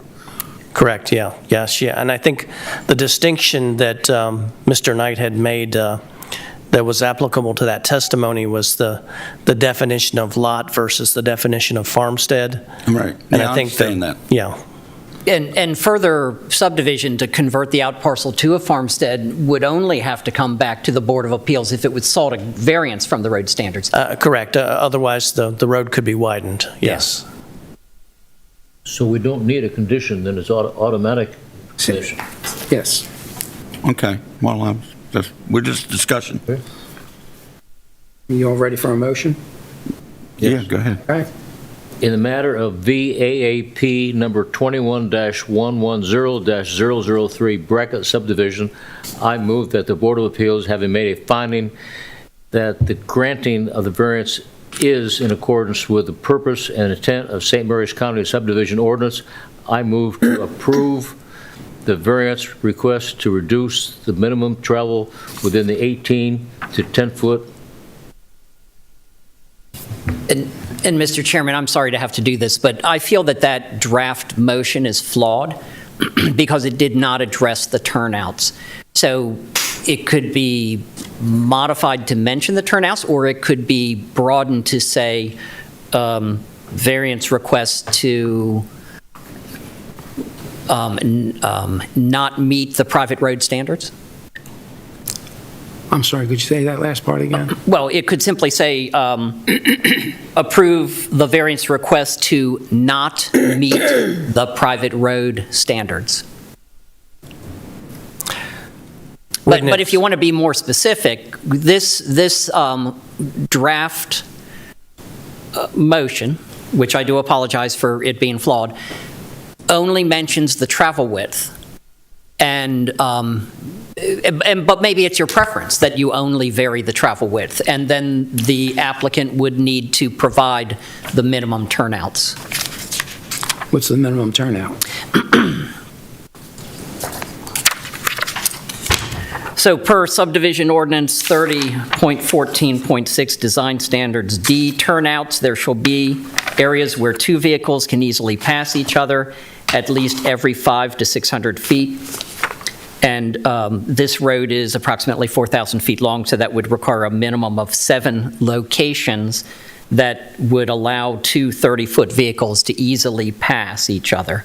And then it goes on to say that turnouts... Two 30-foot length vehicles? Correct. Okay. Yeah, not width, length, right? The design standard is a 30-foot... The design vehicle shall be an emergency response / service / delivery type vehicle, parens 30-foot single unit truck, and parens. Okay. So when we're talking about what we're designing for, that's the vehicle we need to keep in mind. So whose property and who'd make the determination on where these turnarounds would be? Well, logically, they would be in the right-of-way, and the right-of-way already exists. More than likely, they would be in the right-of-way. If the road's only 10 foot wide and the right-of-way is 50, there's plenty of room in there to put a turnaround in, or a turnoff. Yeah. And then it does go on to say, turnouts shall be provided every 1,000 feet to accommodate the turnaround movements of emergency and other service-type vehicles. So you have the issue of passing versus turning around. And currently, it looks like the only opportunities to turn around would be in other people's driveways. So, again, the turnaround is required every 1,000 feet. And so with the approximately 4,000-foot road, you would need 4 of those. Now, the turnaround and the passing could be incorporated, into one unit. So 4 turnarounds could meet 4 passing, so you would then only need 3 more passing. But that would be on somebody else's property then? It would be in the right-of-way, and the right-of-way is already platted for the expressed purpose of providing safe access to and from the properties, including the proposed farmstead. So what we're saying is to add to your motion at the end would be 4 turnouts? 2. 4. Well, do you, if you want to grant a variance to not require turnouts, or do you want to add a condition to require a certain number of turnouts? I don't think we need to turn around. We're talking 8 houses. If you're coming in and the propane truck is coming out, someone's got to give. Yeah. You've got to have a way to get around each other, so that's where your turnout would be. If you see him coming, you'd pull over so he could go by, or vice versa. Yeah. So if you leave the motion as is, then the Department of Land Use and Growth Management would still require these turnouts as part of the subdivision review. I wouldn't want it in front of my house. I would want it in front of your house. That's fine. I don't want you running. I want the fire truck to get there. Wait a second. Mr. Knight has indicated the way the motion was read earlier is fine, and he will see that the turnouts are incorporated during the subdivision process, recording process. Because you're not granting a variance to not have turnouts. So the ordinance the resolution as originally stated is okay if we have a second. I'd like to leave the motion the way it is. All right, I'll second it. Okay. I have a Discuss- concern. I have a discussion point. During this whole trial, it was never brought up about the turnouts. We haven't discussed it. The property owner probably isn't aware of this. If they are, they haven't planned for it. Now the neighbors are hearing this for the first time, so they're going to have concerns. So I think that we're adding something that wasn't discussed during this process at all, and now we're going to put the requirement on the applicant to do something that they never came in here to do in the first place. They're asking for a variance not to do anything to the road. And now we're going to turn around and say, hey, well, you got to do this. So you're agreeing with me that we should not change the letter? I'm thinking that we should say, like Mr. Knight said, we're exempting them from private road status. And Mr. Bradley, just to allay some of your concerns, I did share this with Mr. Longmore this afternoon. Okay. So he was aware of this issue. All right. So, but during our discussion, You're right, it wasn't presented. none of that was presented. Right. But by the same token, we didn't review the perk tests for that lot to make sure that they met standards. There are things that are required by the zoning ordinance that are there that were not part of this discussion, I agree, but it didn't need to be. Yeah. We have a motion, we have to second it. Well, go ahead, Lynn. But did we put the road maintenance agreement in there? That's already required. I'm sorry to interrupt, but that is already required by the subdivision ordinance. Okay. Yeah, so that's going to happen before they record the record plat. Yeah. I mean, Mr. Bradley makes a good point. The request, I think the applicant's request would be to vary both the width and the turnouts. Yeah, it's a private road variance. And that's why I say my prepared motion was flawed. Okay, so we have a motion. We know what the requirements that the county's going to impose. They have been discussed with the applicant and their attorney, and I think we should call for the vote. Mr. Chair, if I may, it may be a good idea to restate that motion since we've had quite a bit of discussion. Thank you. In the matter of VAAP number 21-110-003 Brackett subdivision, I move that the Board of Appeals, having made a finding that the granting of this variance is in accordance with the purpose and the intent of the St. Mary's County subdivision ordinance, I move to approve the variance request to reduce the minimum travel width from 18 to 10. And I'll still second. Okay. Mr. Guy. Sorry. The variance they're asking for doesn't just cover the 18 to 10 travel width. The variance from my understanding, that they're asking for is the private road. So I think that if we go that, we're going to go back to them and say, you can have this variance for this part here, but you're going to have to come back to us for another variance on the rest of the conditions that you don't meet. But that's automatic. Is that automatic by the way that motion is worded? I think so. With the rules state. Yeah, I mean, they still have a bunch of other rules that they'll still have to meet, and if they do not want to meet them, then they will come back for a variance again.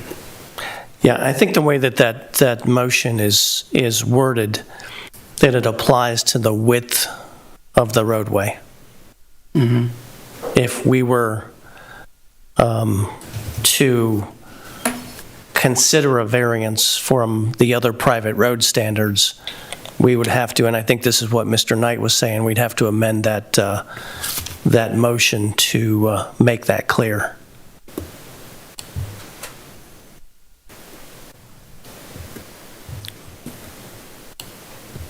So as it's worded, does it meet what they're requesting? That's all I'm asking. In my opinion, it does not. However, you do have a motion and a second, and I believe it does meet what was asked. the motion does that. So, yeah, the question is, based on what you've heard and based on what you've seen, is that appropriate for what the applicant is requesting, in your opinion? In mine, it is.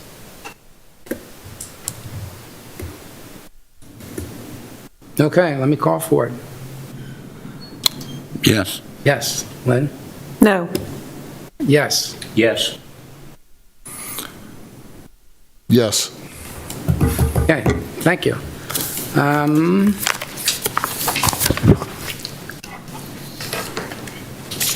Let's see. An order reflecting the board's decision will be prepared by staff and signed by the board within 60 days. A 30-day period following from that date, the order is signed, during which any aggrieved party may appeal to the board's decision to the circuit court. The recording secretary will mail you a copy of the order when it has been signed. Thank you all very much.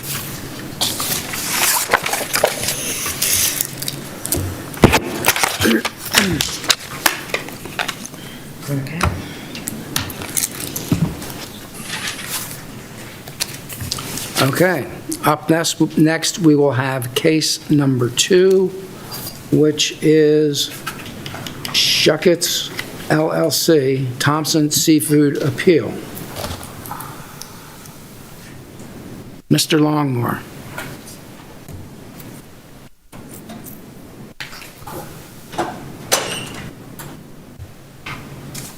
Thank you, Mr. Chairman. As I believe the chair may be aware, I'm representing the applicant in the second matter as well. This is an appeal from a decision of the director denying a particular application that my clients had. Since we filed the appeal and since this was scheduled, we've been working with county staff to try to find another resolution to the issue that would prevent us from having to present the appeal before you. We've discussed that with staff, and I believe staff consents to the request I'm about to make to continue this matter until April 14th, April 14th? 2022. Yes, sir, because my clients will need to amend an application to get it reviewed by the county. There's another matter I have before this board on that evening. You may recall a variance request where a text amendment needed to be done. So in working with staff, they suggested that a date might be appropriate. We're hopeful we will work it out and be able to withdraw our appeal request, but we would ask for a continuance until April 14th, Any comments on the 2022. continuance? Your Yay, regular. Yay. Looks like the board has granted the continuance to April 14th at 6:30 PM. Yeah, we don't need a formal motion and second and vote? Why don't we just go ahead and Okay. I'll make a motion. turn that into a motion? And Mr. Chairman, if I may, if we can also say the location of the meeting, so there won't be any problems Okay. with the notices. Thank you. Here? Yes. Yeah, okay. On the matter of ZAAP number 21-0967, Shuckets LLC, we'd like to continue that meeting until April 14th, 2022 here at the Governmental Center, That'll be at 6:30 PM. At 6:30 PM? 6:30. Okay, second? Second. All in favor? Aye. Aye.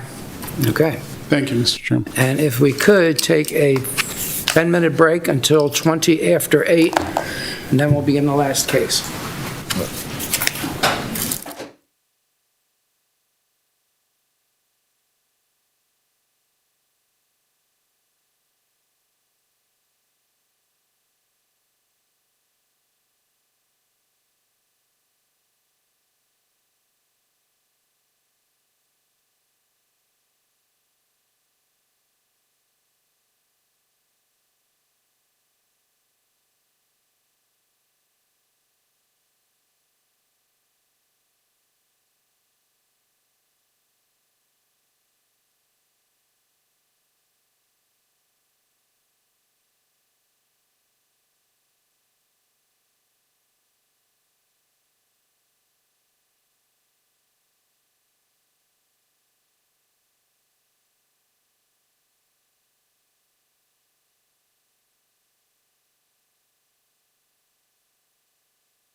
2, 3, 4, 5. An attorney.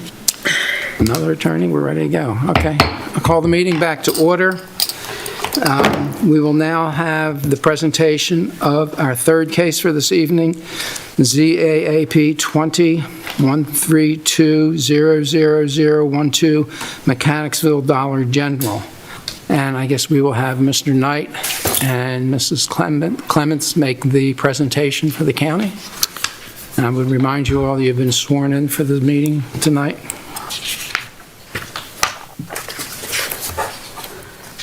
Okay, I will be presenting ZAAP 20-132-012, Mechanicsville Dollar General. The applicant is requesting to appeal a decision of the Planning Commission. On August 9th, 2021, the Planning Commission denied the concept site plan approval for a proposed 9,100 square foot retail sales building. Legal ad was printed in the local newspaper, Southern Maryland News on November 19th, 2021 and November 26th, 2021. The applicant posted the property and sent notification to the neighbors before November 24th, 2021. Okay, tonight's hearing is a request for concept site plan approval. It is to be heard de novo, which means a fresh start, a new hearing record begins. Therefore, this staff presentation is a modified version of the presentation that was submitted to the Planning Commission. Okay. Okay, Dollar General. This site is located at 26311 North Sandgates Road, also known as 26350 Three Notch Road in Mechanicsville. The concept site plan seeks the approval for a 9,100 square foot retail sales building.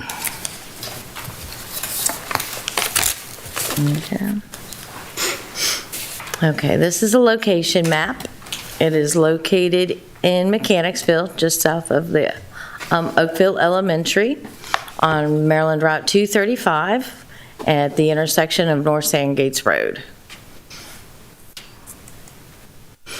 The existing conditions, the lot is mostly wooded. It is located in the rural preservation land use. Okay.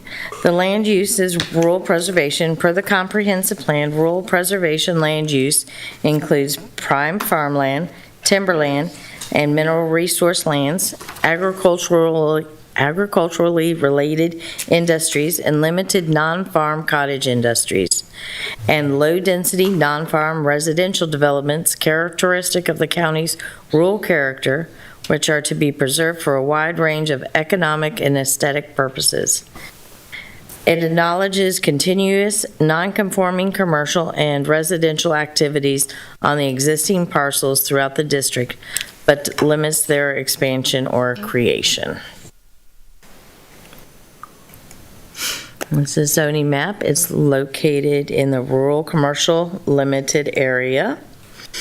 And the regulations for the rural commercial limited district accommodate existing small-scale commercial uses serving localized markets in the county that are scattered along the highways and in some cases clustered at intersections where such existing uses are compatible in scale with the character of the rural area and are devoted to the local market, their continuous operation, and the opportunity for reasonable expansion is consistent with the policies of the comprehensive plan. RCL districts provide for the continuation and the limited expansion of such uses. Okay. Use type 76 is retail sales general. Establishments engaged in high volume retail sales of goods and merchandise not specifically listed under another use classification.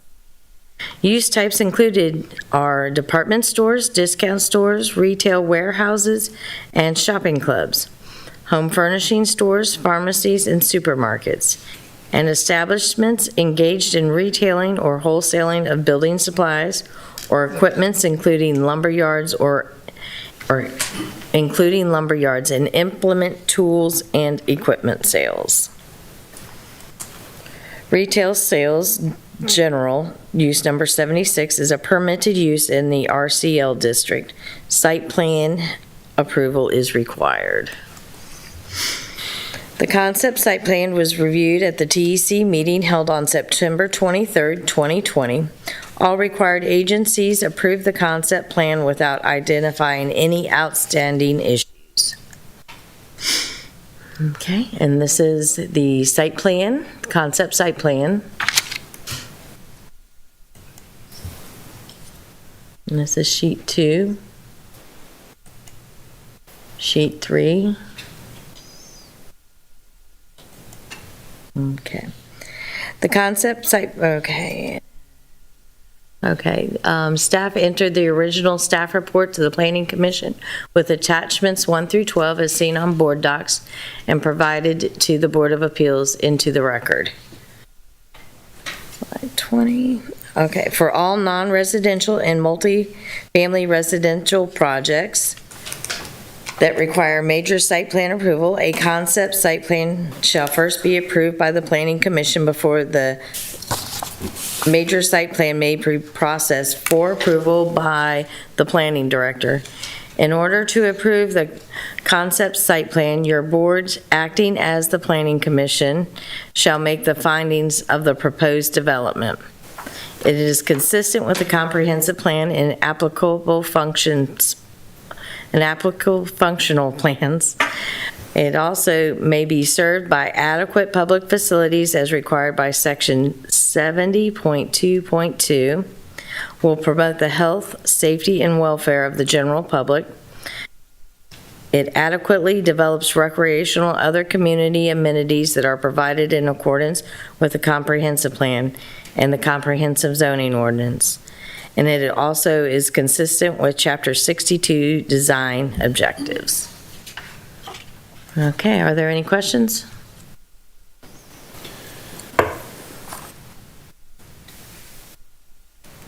Any questions? No, sir. Could you go back to the slide that shows the aerial picture of the intersection and the site? Okay, the aerial, the existing conditions. Yes, that's it. Okay, What is the building across the street? that is a church. That is a church. Thank you. Anybody else, any questions? No, sir. Okay, thank you very much, Stacy. You're welcome. Mr. Longmore.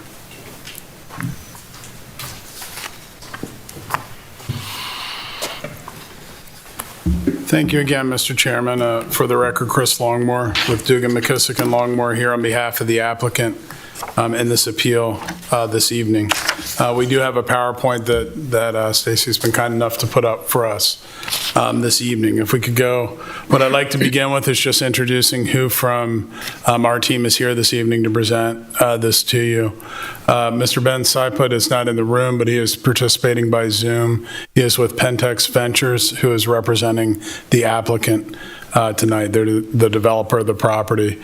Jackie Chandler with Traffic Concepts is here to discuss any traffic concerns you have, and she has a presentation that she'll run through as well. Tim Lessner with Lorenzi Dodds and Gunnell is here as that will run through the site plan and go through all the technical aspects of the project. And as mentioned, I'm here as the attorney for the applicant this evening. And you can see our rough agenda there of the topics we're going to cover. So if we can go to the second slide, Stacy. Yes. I'd just like to reiterate a little bit of what we're here for tonight. I know the board has handled these matters before, but they're not as frequent as some of the other matters you handle. This is an appeal from the Planning Commission, but this board sits de novo in its review. And as staff has shared, and I believe legal counsel agrees, You're to consider the evidence that's before you tonight. You can ask any questions. We can present new evidence if we want.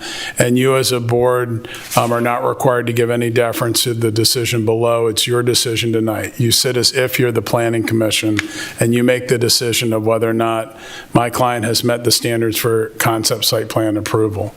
In this application in particular, as Mr. Lesner and Ms. Chandler and my client will share with you, we believe we clearly meet all 5 of the standards necessary for this. This application, we don't feel is close to meeting those 5 standards, and that's why we're here tonight asking you to review the application and approve it. So if we go to the second slide, this is a concept site plan, and as mentioned in the staff report, Chapter 60 of our zoning ordinance sets forth that process. I'll share a slide in a minute, both for the board's reference and for anybody watching in the public. The Planning Commission is vested with that authority to approve the concept site plan under our zoning ordinance. That is typically the only step where a site plan like this will go to the Planning Commission, and you're actually sitting as the Planning Commission tonight, so that's where we are. There are other steps after this, and that is sometimes, I think, leads to either confusion or concern by folks that testify here. These are not the final engineered plans for this project. It's a concept site plan, not the final site plan. The way our zoning ordinance is written is that the public hearing stage of a site plan before the Planning Commission is done at concept level, not at final level. That, as I recall when the zoning ordinance was changed many years ago now, the idea was to allow applicants and the Planning Commission to review applications earlier in the process so they could review it, one, before all the applicants had spent a lot on their final engineering, which is a real significant endeavor, but also to get comments early on so an applicant didn't go the wrong way and then have to come back and change a lot of things after that.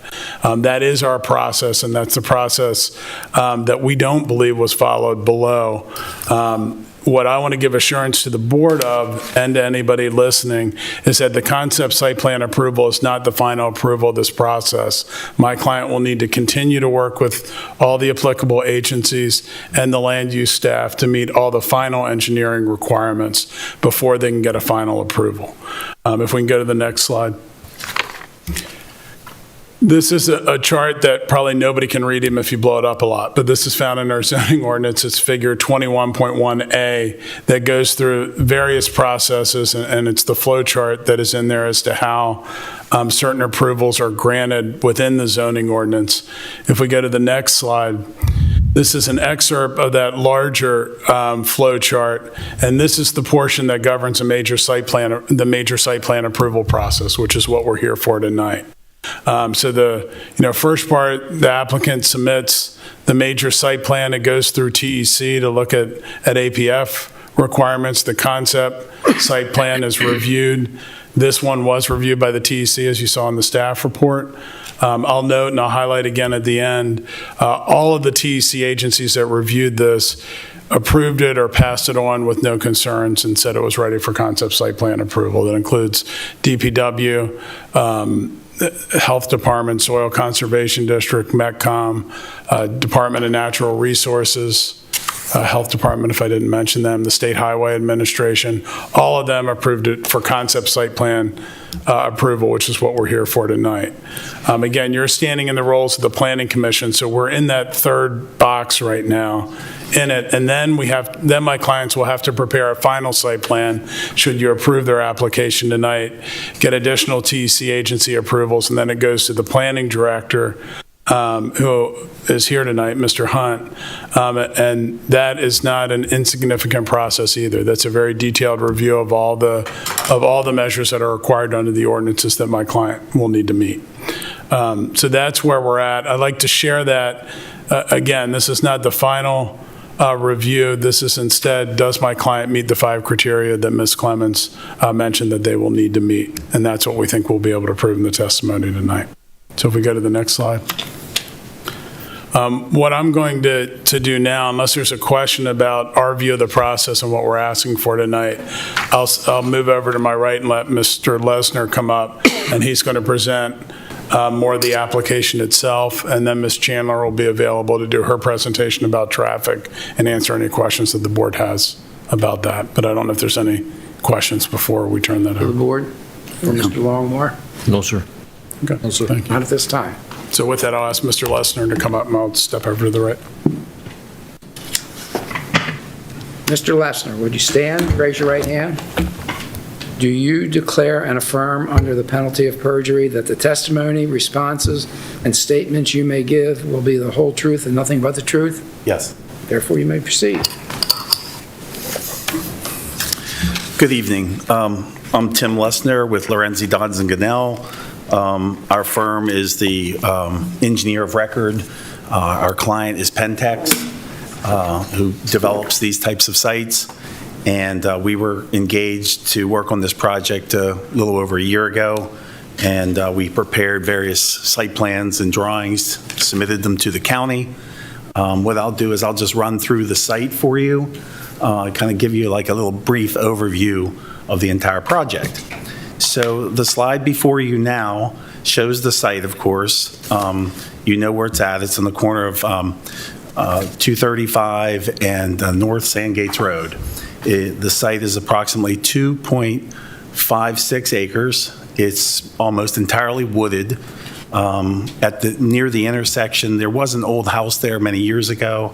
The access, or I'll say the old driveway, still services the property, but it's pretty much grown over now also. The zoning for the site is RCL. Of course, the property lies on tax map 19, parcel 269, grid 4. There are no wetlands on the site. The topo, just to describe the site a little more, is kind of flat up in the corner of the property, then it kind of rolls down. There's a large pipe that goes underneath for drainage, just about in the middle of the site that goes underneath the highway, and then the site goes back up. And as I said, it's pretty much completely wooded. Property behind it, as you can see on the drawing, is a large field. It's farmed. There's beans and corn back there most of the summers. Currently, the site is vacant. Like I said, there was a house on the property years ago that's since been removed. Our proposed use is, as described by staff, is a sales retail site. It will be a Dollar General. The sewer category is NPS, which is no planned service, so it will be serviced by a septic system, private septic system. We've perked the property. The health department has acquired satisfactory perks. And of course, there will be a private well on the property also that will service the facility. If you can go to the next, well, let me back up one more site here. Off to the left there is, or the north is Oakville Elementary School. It's quite a distance away. There will be a buffer left in the back. So from the school, you probably won't even see our site. Of course, across the street is the Faith Baptist Church, or Faith Bible Church. Their access is directly across the highway, so there's a crossover right there also. And then to the south is a small little retail center there. Of course, they have two access points off of the highway, and then one off of Sandgates Road also. Of course, that site's been there for many, many, many, many years. So if you could please go to the next slide. This is just the land use map. The entire property is rural preservation. Of course, the school site and the church site are considered public lands. Just a little more information about our site and the zoning. There's a 50-foot building restriction line on Route 235 and a 25-foot building restriction line on 472, which is Sandgates Road. According to the zoning code, there's a max building height of 40 feet, and our proposed building size is 9,100 square feet. The FAR, or the floor area ratio, is 0.08, which the maximum allowed is 0.25. So we're well beneath what's allowable. And then, of course, we'll have a loading area also, which we can get into a little bit as we describe the site plan. So if you could go to the next slide, please. Okay, landscaping, of course. In this zone, we would be required to put a buffer yard along Route 235 and a buffer yard, that would be a buffer yard A. And there'll also be a buffer yard across the back of the property, which is, we call it the Posey property, which is that farm we mentioned. Minimum required landscaping in the RCL is 15%, which we well meet. Landscape parking area, you can see the landscape breakdown. It's 1 tree per 10 parking spaces, which equals 5 trees. Well, we're way above that as far as the overall site, but we certainly provide the minimum. Interior parking, interior planting requirement is 10% of the parking facility. We meet that requirement. By providing 1,937 square feet. So we meet that requirement also. And of course, parking for this size building, we are required to have 46 spaces, and we've provided 46 spaces also. That includes a few parallel spaces and 2 handicap spots also. Next slide, please. Again, this is just a map showing the zoning, RPD in the back, and of course our site is RCL. And of course the commercial site across the street from us also is RCL also. Next slide, please. There are no wetlands on the site. This is the National Wetlands Inventory photo. There are wetlands across the street behind the church, and of course our site flows to the south, so our site flows underneath, there's a pipe system underneath the highway, and then it's all connected underneath the parking lot of the church, and then it connects to that wetland stream area that flows south also. So drainage isn't a problem. We do have to account for it, of course, in all our drainage studies and our on-site stormwater management. Next slide, please. Okay, so here's a site plan of our proposed site. The unique situation about this site is it's a long and skinny piece of property. It is what it is. So we've worked with it to the best of our ability. We have the entrance to the site is off of 472 Sandgates Road. We've pushed it back as far as we possibly can to get it away from the intersection of the highway. The site will, you'll enter the site. There's kind of a roundabout area within it. Parking, as best as, we've got the 46 spaces placed strategically. The septic system is up in the far right corner of the site, so we will, the site will get pumped over to that. It perked very well, so that it doesn't require a whole lot of septic trench line, but it will be serviced by a private system. There will be a well also, of course.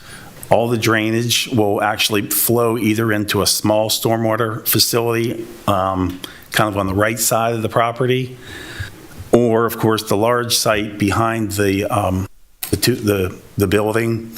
So there'll be a stormwater facility back there, and there's a lot of drainage that comes from the neighboring farm behind us. We'll collect that in a swale system, and all the stormwater will be collected, managed through the ESD stormwater program.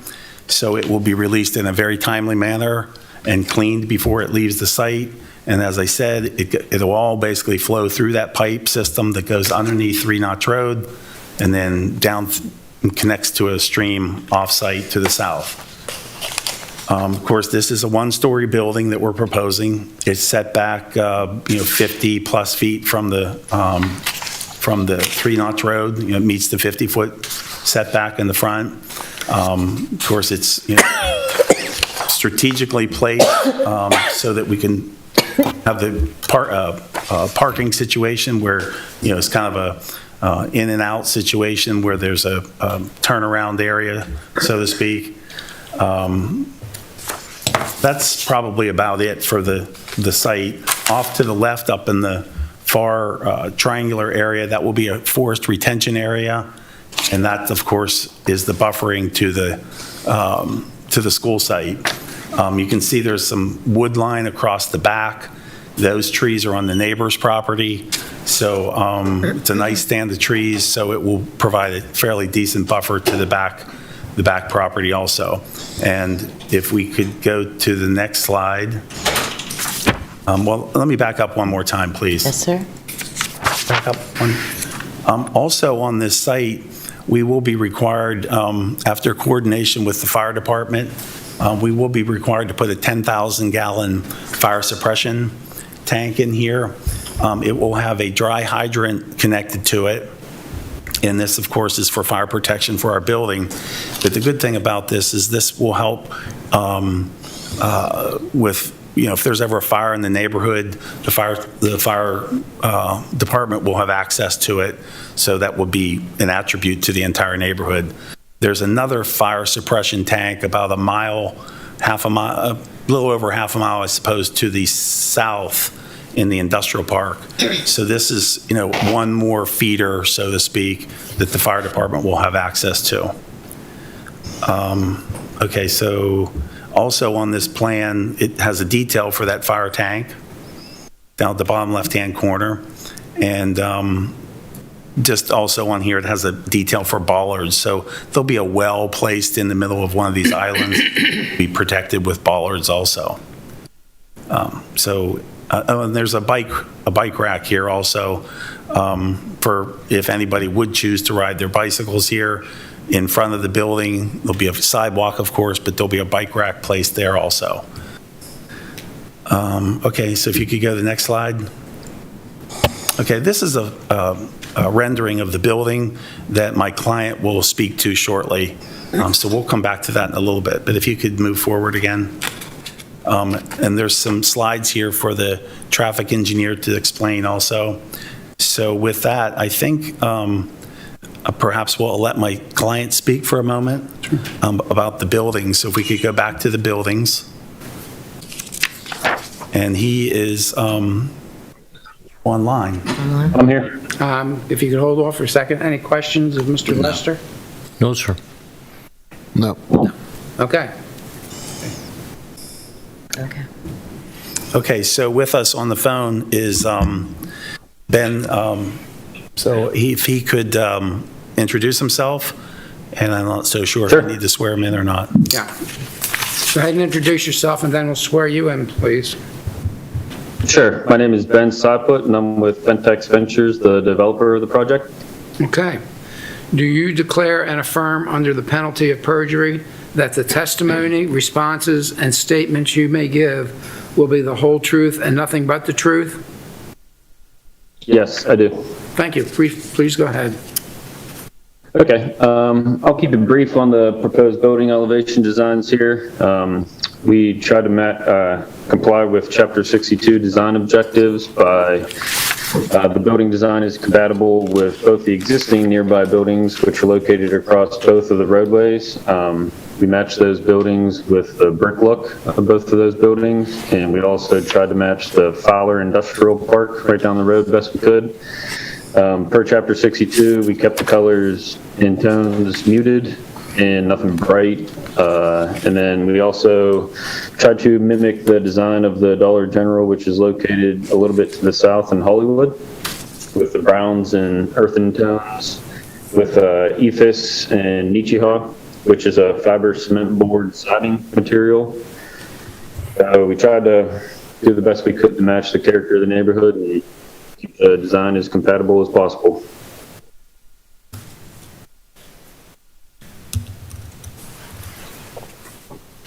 Any questions? Any questions? No. I might just add that these drawings here, of course, the third sketch down with the sign Dollar General, that would face our parking lot. The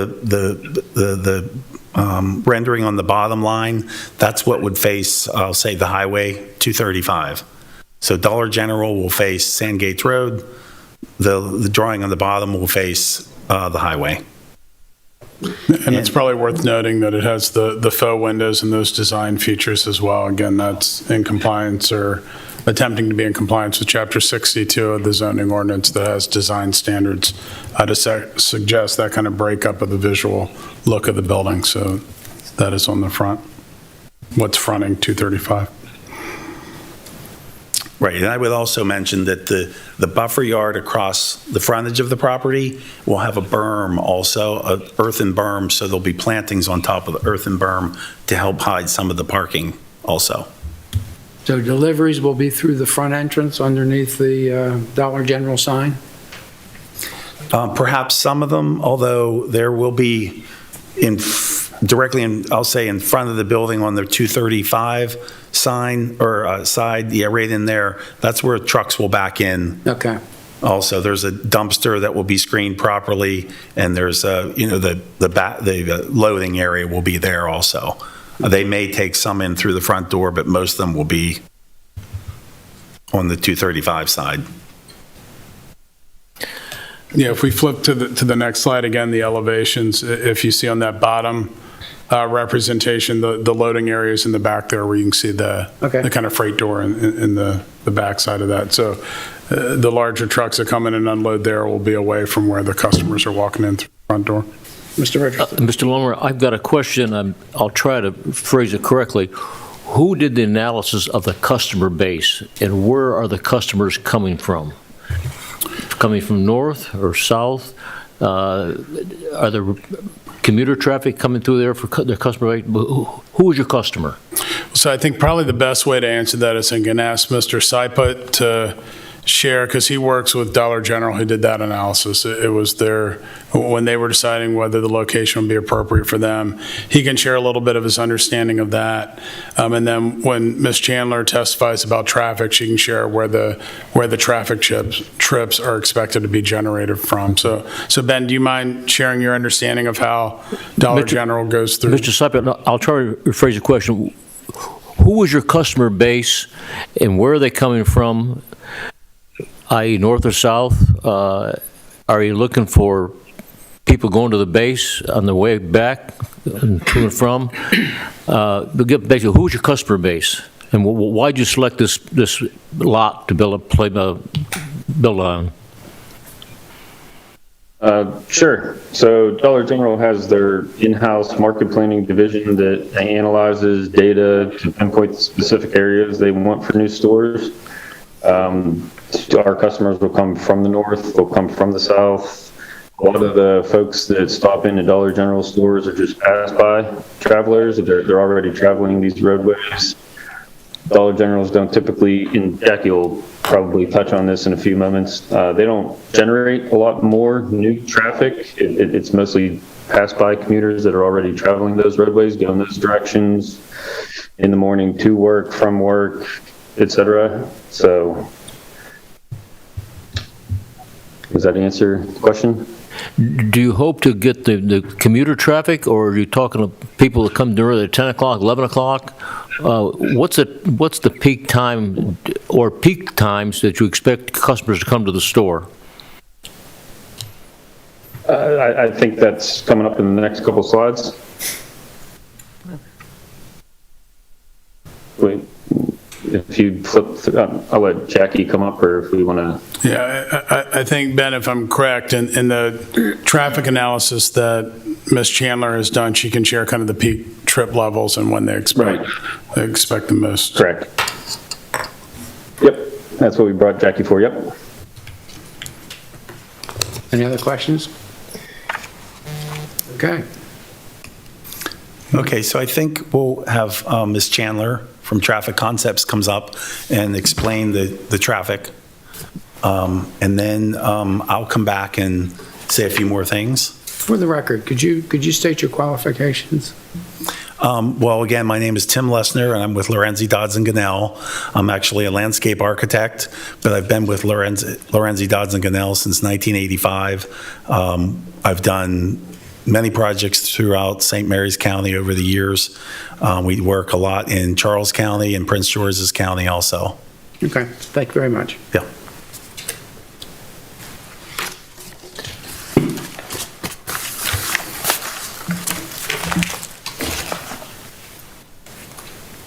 Would you please remain standing and raise your right hand? Thank you.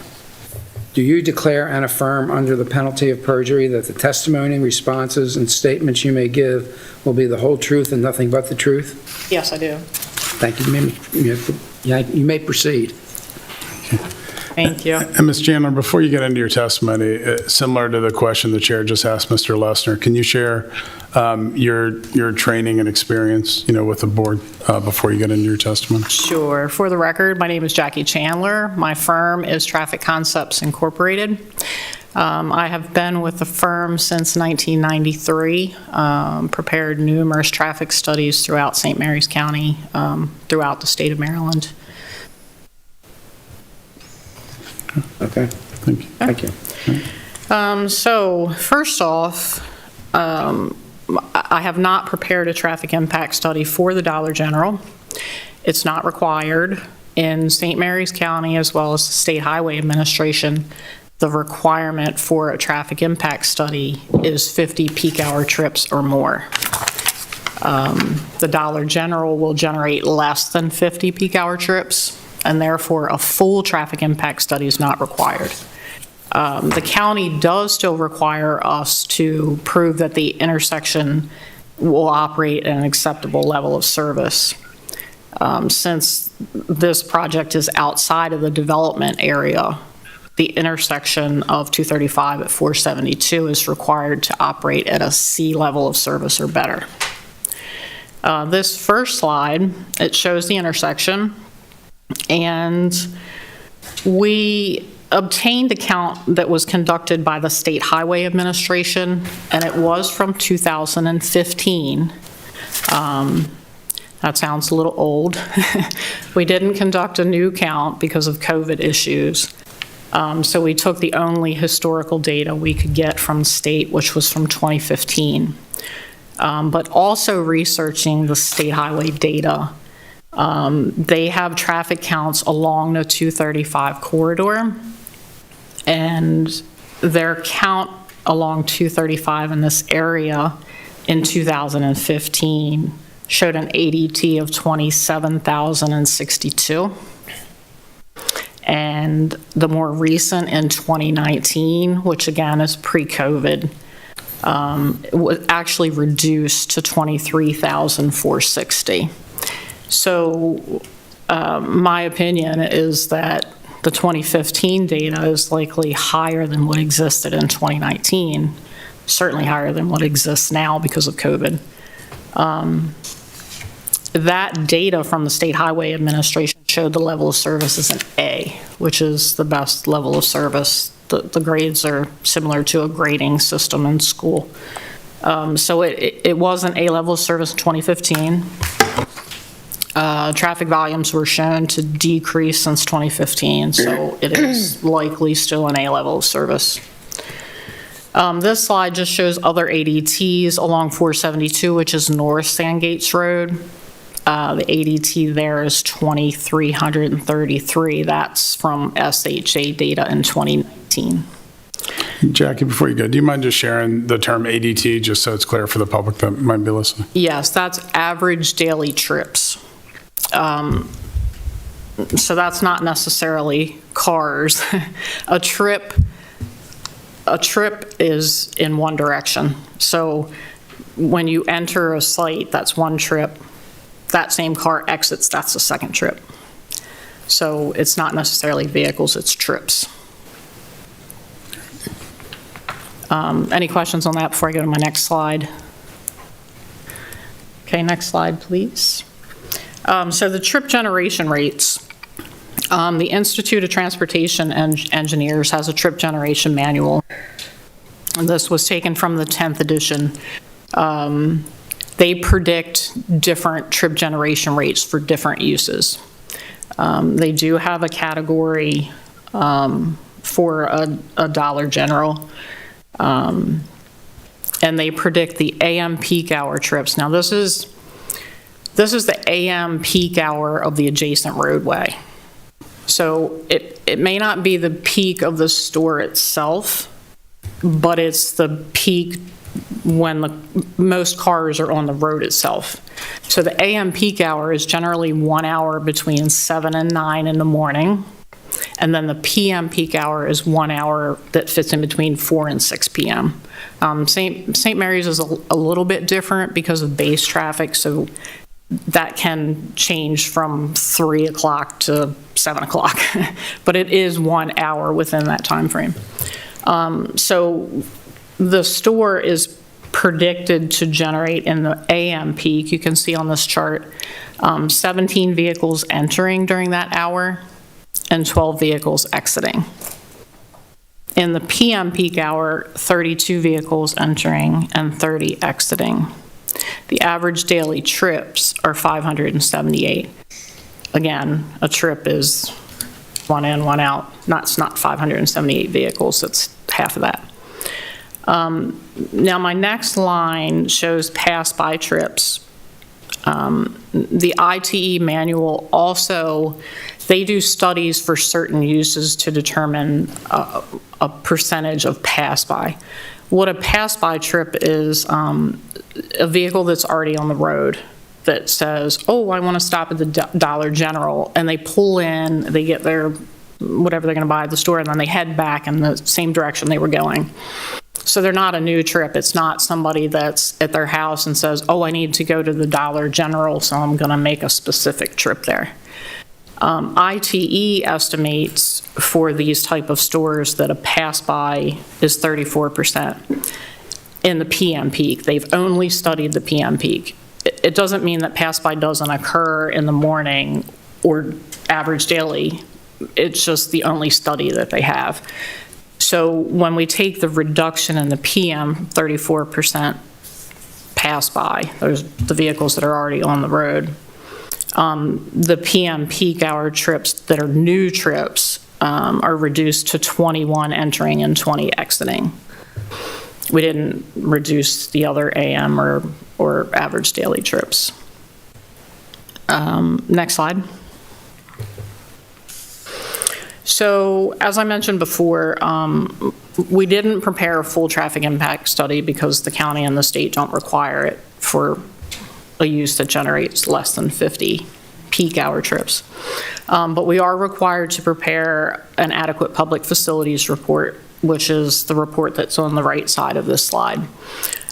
This was prepared in October of 2020 and approved by the Department of Public Works and Transportation. This shows basically the data that I just went through, that the intersection's projected to be an A-level service. Sort of gives the IT land use code, variety store, the size of the store, the trips that'll be generated. That form was approved by DPW&T, which is the letter on the left side. In addition, I should note, State Highway Administration had no objection to concept plan approval as well.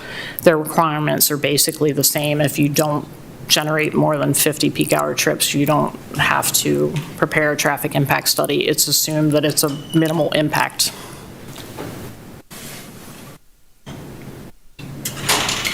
Ms. Chandler? Yes. I'm having trouble stating my question, so I'll try again. Who is your customer?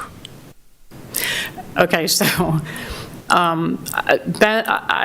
Ben's question or answer, I guess, was more of, his customers, he's assuming are going to be north and south. They're going to be folks that live in the area. My projections say that 34% of the customers will be customers that are already on the road. So they'd be pass-by customers then? Correct. But he said 45% would be local residents that would come there any time of the day that they wanted to then? Correct.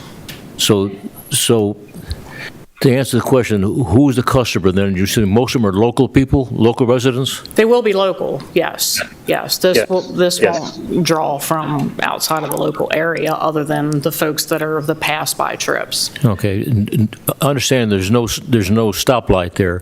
Would most of these customers come from the north or from the south? Again, we did not prepare a full traffic impact study because it's already an A level of service, but, based on the traffic volumes that exist along the roadway. Yeah, I'm not looking for traffic, I'm looking for customers. I would assume it would be probably a 50-50 split, north and south. Okay, thank you. And Mr. Richardson, talking about where the customers will be coming from, one of the comments that was raised at the prior hearing is that there is another Dollar General, of course, in Hollywood. Mr. Saipa just mentioned that, and there's one further up at the intersection of 5 and 235. So folks that want to go to a Dollar General, if those are closer, are likely going to go to those.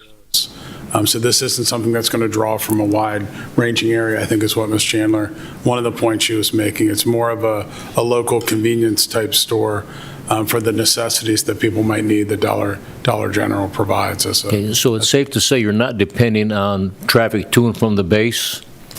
You're more residential people then? That's my understanding of their model. And like Ms. Chandler said, there are some pass-through that may be coming and going from the base. Somebody might see it and say, hey, I can pick up some milk on the way home and I don't have to go to the larger grocery store down the road and fight through that crowd. That's their business model. It's a convenience for those necessities. It has more than a convenience store, more than a gas stop that has ready-made items almost exclusively and smaller items. It has household necessities and those things. So there will be, if I heard you right, about 34%, did I? That's the prediction from the Institute of Transportation Engineers. That may be a little different from Ben's perspective. I'm sure that it's different for each store for them. It may be a little bit higher than that, but that's an average of all of Variety stores is assumed at 34% are folks already on the road. Any other questions? No. Okay. Thank you, Jack. And Ms. Chandler will be here for if there are any additional questions and if there's any questions that the public provides. I believe Mr. Lessner wanted to come back up and go through a few more items, and then we'll do a summary and I guess it'll be time for public comment. Right, okay. So just to kind of summarize here, concept site plan is what we're after, and as was alluded to earlier, this is the beginning of a lot of more work to be done, detailed final engineering that will ultimately be approved by the planning department and the land growth management office and public works and state highway and all the departments that you know and love. They'll all have their crack at this in the future. But as we are right now, section 60.6.2.1 basically describes that a concept site plan shall first be approved by the Planning Commission before a major site plan may be processed for approval by the planning director. So that's where we are right here. Section 60.5 sets forth that the findings that the Planning Commission shall make as to the proposed site plan, the proposed concept site plan, and other approvals will be needed to be obtained from the planning director at a later point in time. Notably, these are, more additional adequate public facilities requirements that per Chapter 70, along with all the final engineering plans. So if you could go to the next slide, please. Okay, so as also alluded to earlier, a concept site plan must meet certain criteria. And to approve such a plan like this, the Planning Commission shall make findings that the proposed development is consistent with several items. Number one is consistent with the comprehensive plan. Number two, may be served by adequate public facilities as required by section 70.2.2. 3 is consistent with the county annual growth policy. 4 will promote the health, safety, and welfare of the general public. 5 is adequately developed recreational and community amenities are provided in accordance with the comprehensive plan and the comprehensive zoning ordinance. And finally, it's consistent with Chapter 62 of the design objectives. So I'll just go real briefly, I'll go through each one of those and tell you how we've met those requirements. So if you could go to the next slide. So A, or number one, is consistent with the comp plan. So the parcel is zoned rural commercial limited, or RCL. Vision 2.B of the comp plan calls for commercial uses in the RCL, which is obviously what we're doing. And use 76 is retail sales general is permitted within the RCL zoning district. So this is, of course, consistent with the comprehensive plan. And the chart to the right of that, if you follow it across, it has where the red lines intersect, it basically shows a P, which is permitted. So this is a permitted use in the RCL zone. Okay, so down below, B, or number 2, may be served by adequate public facilities as required by 70.2.2. So all TEC agencies have provided their comments and their approvals, and basically what we just wanted to demonstrate to you that we did go through the TEC submission process, and all these agencies have approved the TEC concept plan. So the Fire Board approved it on May 18th of 21. Lugum approved it on July 26, 21. DPW approved it twice, actually, on November 10th of 20 and May 24th of 21. The Health Department approved it on May 26th of 21. State Highway approved it on May 27th of 21. Metcom approved it on October 15th of 20. And the Forest Conservation, FSD, in the final, or the Forest Stand Delineation and the Forest Conservation Plan approved. Forest Conservation Plan were approved on, actually twice again, on May 19th of 21 and June 10th of 21. We actually had to have a tree variance approved for the removal of one large tree. That was approved by Lugum on June 23rd of 21, and the Soil Conservation District approved it on May 7th of 21. And also, as described earlier, the architectural plans went through a detailed review, conceptually speaking, and that was approved by Lugum also on May 26th of 21.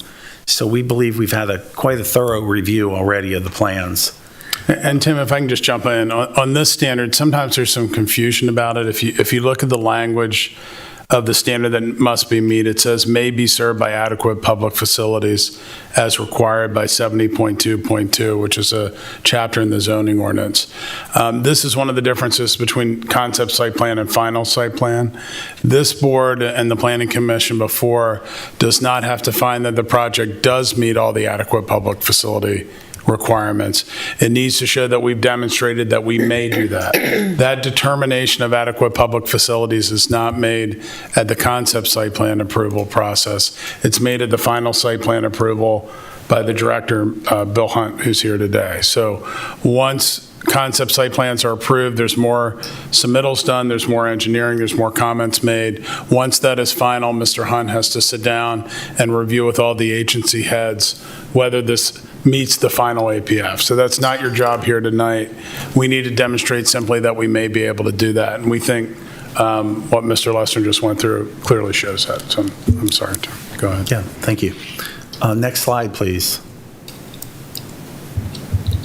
So number 3, or C, it's that it is consistent with the county annual growth policy, and basically, to put it in a nutshell, this isn't really applicable to that. And the policy's been rescinded or put on hold by the county. If you'll notice in the staff report, they don't even list that standard in there. It's in the zoning ordinance, so we provide it in case there's any confusion. But the growth policy is not in effect. It likely wouldn't apply to this project anyway, I agree. But it's not in effect even for residential projects at this point. Right.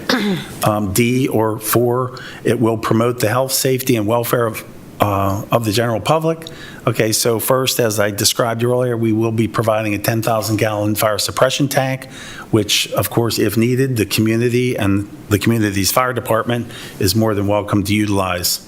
We will provide, the project will provide shopping options for local residents, preventing them from having to travel a further distance further distance and/or to a more congested area. And of course, the property, when it's designed and graded and developed, it will provide appropriate and modern stormwater management ESD devices and practices. And it will include all the required buffer yards per the county regulations and ordinances.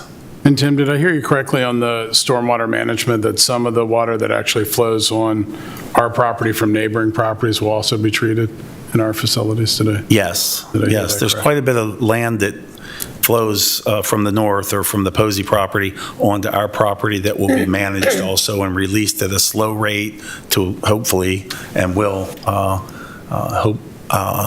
reduce flooding onto off-site properties. And it's probably obvious, but if development does not occur on the site, am I correct that it will continue to go untreated as it flows across the existing site? That's correct. Okay. Absolutely. And the next slide, please. So number 5, or E, is adequately developed recreational and/or community amenities are provided in accordance with the comprehensive plan and the comprehensive zoning ordinance. So as I described earlier, we will be providing a bike rack for our customers to utilize. And the site also will provide a local option for citizens to purchase necessities and basic food items without the need to travel to more congested or further distances. And the last. Yeah, and that was one of the things I was touching on kind of the business model of Dollar General, is that the idea is to put these in places that aren't overdeveloped, that aren't large shopping centers that have large grocery stores in them, Walmarts, Kmarts, if Kmarts are still around, Targets. And instead it allows people that live in that area to go here instead of driving into the more congested areas. So the hope is by putting these in local communities, I know some people feel differently about this and don't like seeing so many of them come into counties like ours. What always touches me about those arguments is that all of the ones that are here are very successful right now, and a lot of people go to them and use them just for the purpose, just for that business model. It's local, it's a place they can go to pick up necessities and not have to do a full trip into Lexington Park, into Leonardtown, into Mechanicsville or Charlotte Hall, or other areas that might have those larger stores. So the hope is this may actually indirectly help some of the traffic that is already on the road. So providing that local shopping is a little different than what if we're in the development district, certainly it would be a new option there, but it's not as necessary or doesn't provide as much of a service in an area like this. Yes, thank you. And finally, that per Chapter 62, we've met the design objectives. As we talked about, the height of the building meets the code, and more importantly, our preliminary architectural plans have been through Lugum's office, and they've concurred that, we've met the intent of the ordinance and actually gone a little further than what would normally be required. So, as you can see, we're concealing some of the parapets on the roof will conceal some of the mechanical devices for the building.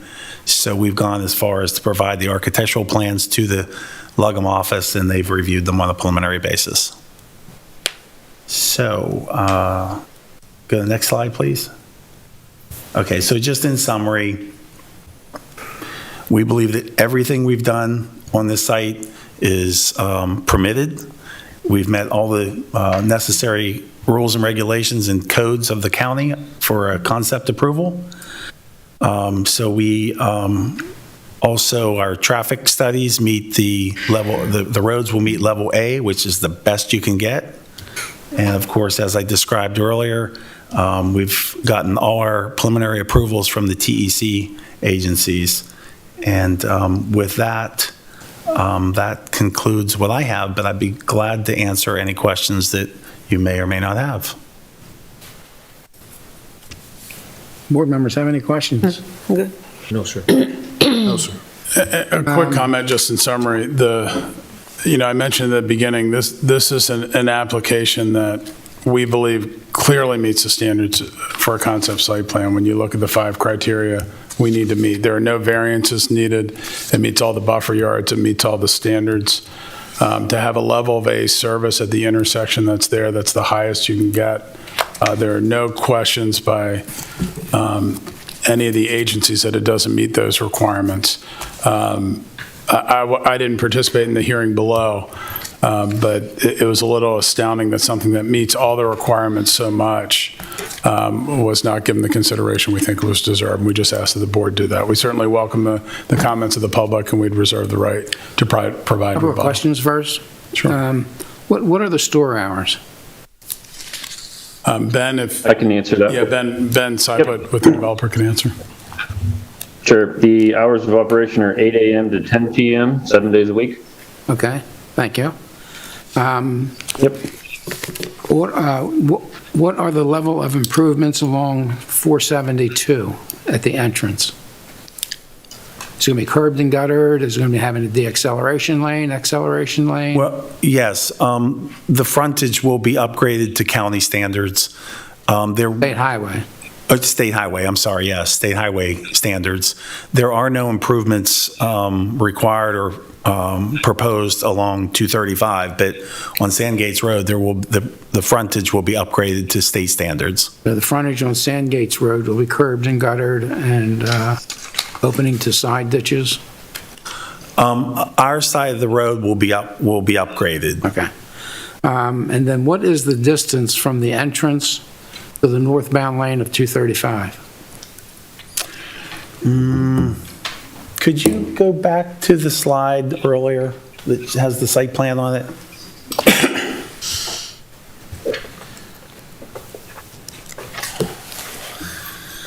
Ooh, distance. Well, this drawing was a 30 scale drawing, so it's probably about 100 feet or so. Perhaps a little further. And is there a national standard, say AASHTO, that might limit the distance between the main road and the entrance to the site? Well, if there is, the county and the state have both agreed with this entrance. And again, it's hard to deny somebody access also. I mean, as described earlier, it's a long, narrow site. I've got to work with what I've got to work with. But the entrance itself, its radiuses will be designed to county standards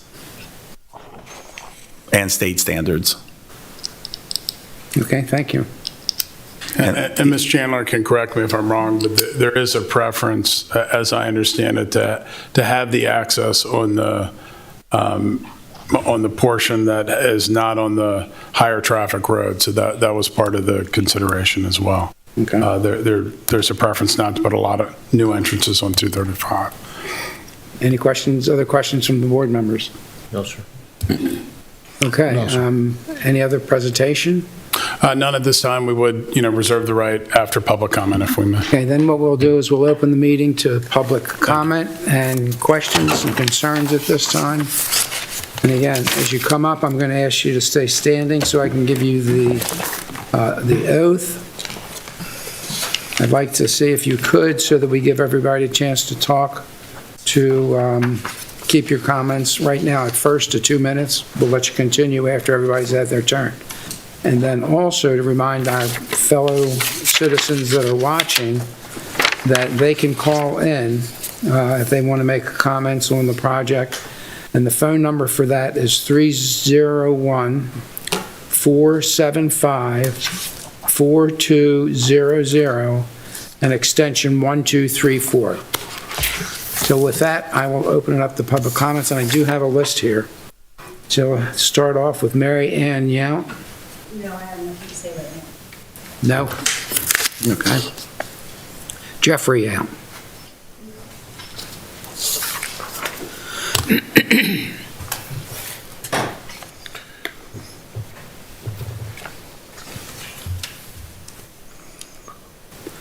Would you raise your right hand? Thank you. And do you declare and affirm under the penalty of perjury that the testimony, responses, and statements you may give will be the whole truth and nothing but the truth? I do. And then for the record, would you state your name and your address? All right, my name is Jeffrey Yount. I live at 26700 North Sandgates Road. And I don't have any fancy surveys or any of these different things that have been evaluated, but I do have 40 years of experience living there. And the traffic at that intersection is horrible. They're not going to have access to 235. I'm sorry to hear that, because in my way of thinking, if they had entrance and exit on northbound 235, it would be a whole lot easier on the people trying to get in and out of North Sandgates Road. I don't know. You were asking about the customer base. We have a Dollar General 5 miles south of us in Hollywood. We have a Dollar General about 12 to 15 miles north of us in Mechanicsville. We have a Dollar General about 11 miles to the west or southwest in Leonardtown. How many do you need? How many customers are you going to get? The traffic surveys, I sit back there and I listen to these surveys and all. Did anybody take into account the amount of traffic of the people that live in Sandgates that try to get in and out of that intersection? There's times that I've come out to that intersection and wanted to go cross the crossover and go southbound. I would have to make a right turn and go northbound and work my way over to make a U-turn so that I could go southbound because you couldn't get a break in traffic. Just a couple of days ago, the wife and I were coming home on 235 southbound, 3 o'clock in the afternoon. I made the mistake of being in the right lane when I crossed 247. I should have already been in the left lane so that I could try to turn on North Sandgates Road. There was so much traffic that I had to go further down 235 and work my way over, make a U-turn, and go back up the road to make a right turn just to go home. So, I don't know what else to say other than the fact that I wish that they didn't have access there, because it's only going to compound the problems that we already have.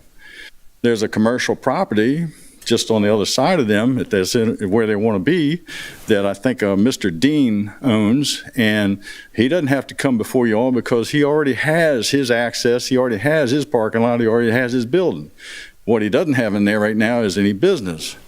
So, in the grand scheme of things, it would be more prudent for them to try to buy Mr. Dean out and use what he's got instead of trying to add to the misery, because if they gain access on North Sandgates Road and then Mr. Dean business pops in and they start something else there, you got it bottlenecking trying to come out there just to get out of there.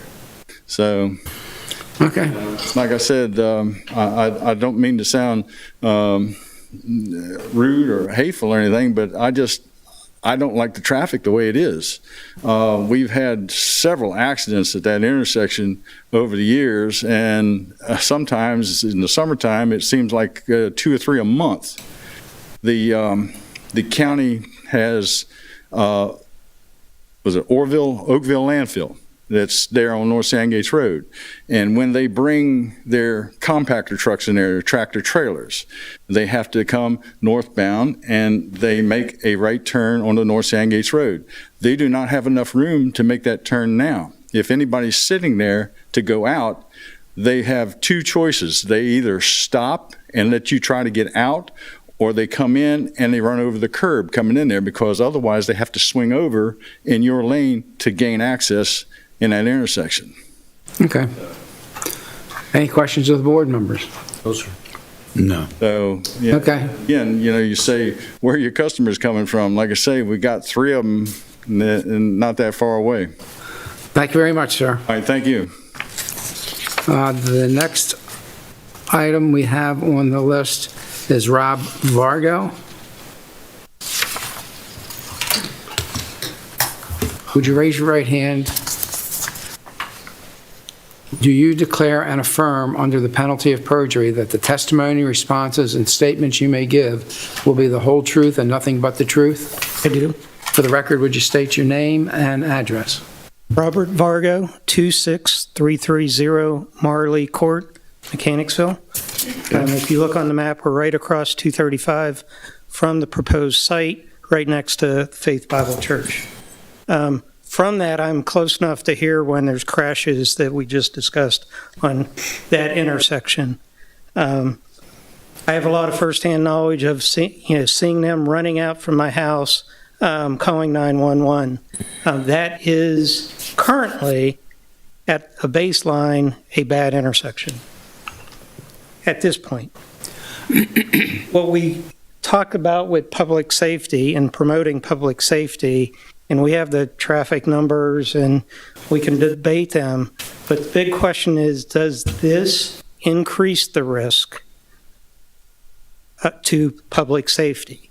And their decision to put this store, this size, in this small area does not promote it. It actually increases the risk to the public, as just said. So it's bad now that not just the volume, but because of where it is and how they had to design it, because it was their decision to pick this spot. There's other places they could put if they still want to put something in the area.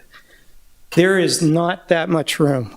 At the last meeting, though this is de novo, but we'll add to it, they said it was 90 feet. We've looked at it, I'm not sure it's even 90 feet from there. So one tractor trailer coming out of there, coming out of the landfill, is going to take that entire place up between Dollar General. People coming in now to North Sandgates who want to go to Dollar General, if there's a backup, they can't get in. That is then going to back people up out on the turn lane in the intersection of 235. It's going to increase the risk of more accidents. It's because they're picking this particular spot. It might meet the zoning rules and all those little things, but this cannot, even at this early concept, does not meet the common sense level of what could be good for the public. We went over this a lot. You're going to hear more about, that intersection and the accidents. They're choosing to do this. I mean, there is other places they can get, like they said. So we have to look at it on what's best for the county, what's best for the community. They talked about, well, we can decide that in later parts of this process. If it's ugly now, it's going to be ugly later. Kill it now when you know that it's not going to promote the general welfare and the safety of the community. As it was discussed, there's plenty of locations for customers to go. This area, as we talked about the convenience store, we got local restaurants, you got Waterman going down there. There's a lot of big trucks. They're going to add more of those big trucks. We need to look at it now. There's not a whole lot you can do to that. 235 might be a better entrance, but there's just not enough room. Visibility is not good. If you have people backed up on the turn lane to turn in the North Sandgates from northbound 235, if they have to stop and wait, the people trying to get out of North Sandgates, their view will be blocked of those speeding cars coming up 235. This is just additive. 3 minutes. Thank you. Okay. Do the board members have any questions, any comments? No. Okay, thank you very much, sir. Tony Vargo? I was not speaking. Okay. Dennis Finch?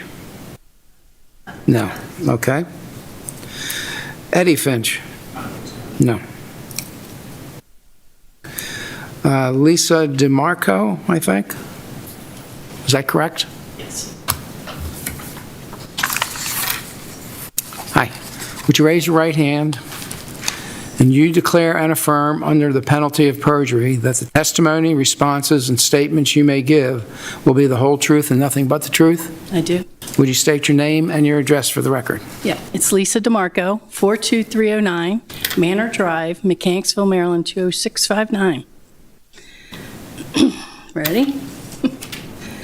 So unfortunately, you guys did not privy to the Planning Commission's meeting because they raised a lot of questions, and it was 2.5 hours we were here debating, going through, listening to statistics. They were not satisfied. They denied it, unanimously denied, because they questioned, one, the dated approvals that they presented to them, and they had a lot of concerns with the traffic. So I thought this was a hearing to have an updated traffic report, because what they presented at the last meeting were during COVID, and there was no traffic on the road. Everybody was working from home. No school buses. There was a lot that was not taken into consideration today. A lot was not brought up today. You put an entrance and exit on Sandgates Road, and that's going to have a huge impact on coming and going. We have school buses that come and go in and out of Sandgates Road twice a day, 3 times a day, because you have middle school, high school, elementary. That was not taken in. Oakville's already had an issue with getting out on 235 and hitting south, so they have to go up, turn in front of Wentworth, come out at the light, and then head south. That's a school. So what is this going to impact with the traffic that we already have here on North Sandgates Road? Not even considering the transfer station with its deliveries, the big trucks that travel up and down delivering to the restaurants at the river. Then you take in the summer, you have all the commercial fishermen and the recreational fishing and boating. The Amish go down there with horse and buggies. Down to the marina. The marina has, its own traffic, and the impact of the traffic is just going to be devastating. I shared this with the committee last time. 25 years ago, you weren't privy to this story. I was babysitting my friend's 2 kids. There's certain times in the year, this is October, and the sun is blinding. There's nothing. I don't care if you put a traffic control, blinking caution lights, nothing is going to stop that sun. If you're coming south, turning into Sandgates Road, the sun blinds you. It is a blinding spot. Missy did not see a dump truck traveling at a high rate of speed. And I don't think I mentioned their names last time, but it's real. Missy, Michael, and Robert Longley. Dump truck hit her, pushed her over 50 feet down the road, killed all 3 of them. North Sandgates Road. Typical morning. There's accident. I think the guardrail right now is all smushed up because somebody else has had an accident. There's numerous. I just could go on and on. The impact is great. The concerns, again, like I said, I thought this meeting was going to be them presenting more of a traffic analysis. That's what the Planning Commission requested. They said this is what we have, and so they unanimously denied it then. And the problem, they've offered no solution. There's no solution. There's no extra turning lane. There's no intersection. I think he made the suggestion last August 9th, paint signs on the road so people know which direction they're. Really? Really? You know how many times I get into that intersection and somebody's sitting where they're not supposed to be because they turned it short? Now I can't see traffic coming either way. It's horrible. There's no solution. So that problem will not go away. I was also told, not to me personally, he mentioned it to the committee, well, if they don't like it, they can move. I've lived there 35 years. I don't plan on moving because of an intersection. But I do not see where you asked about who's your clients? Who's the one that's going to be shopping there? I've talked to the neighbors. I hope some of them called in. They've all said, no. We're not going to. I'm just going to correct his information, not to be mean or anything. I measured it yesterday, 4.5 miles. 4.5 miles from the one in Mechanicsville, or Route 5 split, to the site that they're proposing. 4.5 miles. We're going to get away from congestion by not going 4.5 miles, by going 2 miles to the end of Sandgates? I don't think so. And then south, it is 5 miles. It's about 3 minutes, if you could start to wrap up. 7 miles to the other Dollar General. The other board kept saying over and over, I'm hearing that this is not ideal. There's no room. The sign that sits at the end of Sandgates Road, 60 feet. Is what the sign, I don't know who printed the sign, was mentioning this hearing. 60 feet from the stop line to the turn lane. Tractor trailers, I called my brother-in-law after the last meeting. He's a truck driver, and I said, hey, Mike, you know the intersection well, and you're bringing in an 18-wheeler with deliveries for Dollar General. You gonna make that turn? He goes, as a truck driver, I wouldn't even try it. He said, if you're traveling north, like he mentioned with the 18-wheelers going to the dumps, you can't make that turn. You're gonna back traffic, you're gonna hit somebody. It's not ideal. Okay, well, thank you. 60 feet and his. 3 minutes are up. Thank you. Thank you. Do the board members have any questions? No, sir. Okay, thank you very much.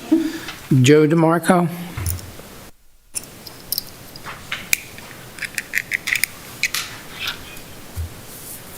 Would you raise your right hand? Do you declare and affirm under the penalty of perjury that the testimony, responses, and statements you may give will be the whole truth and nothing but the truth? Yes, I do. And would you state your name and address for the record? My name is Joe DeMarco. I live at 42309 Manor Drive, Mechanicsville, Maryland, zip code 20659. I was going to come here and just make a general statement saying that I was against this. But after hearing some of the testimony from the applicant and their counsel, I figured I had to say a few other things. We've heard that the property is a long and slender piece of property. It was stated that it is what it is what they were saying. He also stated that they have done the best that they can do. That was their words. We've done the best that we can do, which tells me that they certainly know that it's not an ideal situation what they have here, which tells me also that they're going to cause more safety problems in the long run. The Planning Commission has already denied this plan due to the lack of safe traffic concerns. You've heard many people talk about traffic concerns tonight. This is real. We've had bad accidents in this area before. This is only going to compound that. We also have not heard any improvements to the plan that they presented to the Planning Committee several months ago. The Planning Committee already denied this once. Now they're coming to you asking for you to kind of subvert what the Planning Committee has already said, that the traffic is going to be a problem.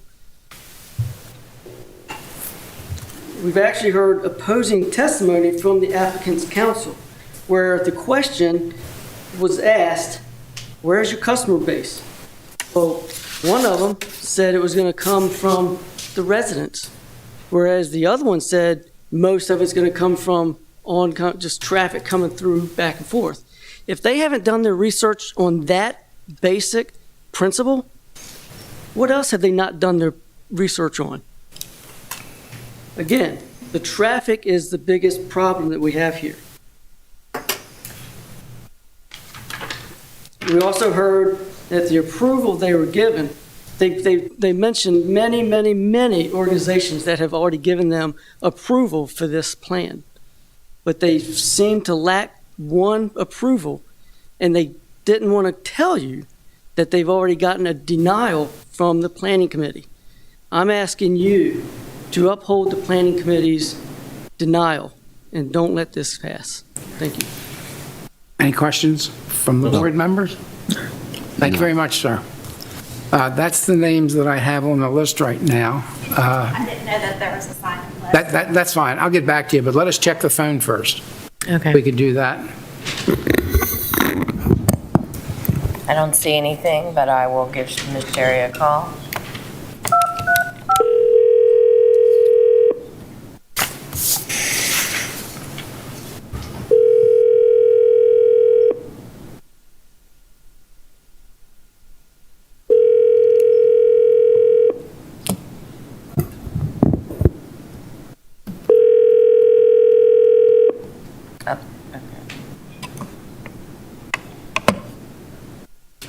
I've got somebody ringing in. This is the Board of Appeals. Could you please state your name and address? Catherine Mays, 25346 Alston Lane, Hollywood, Maryland, 20636. Okay.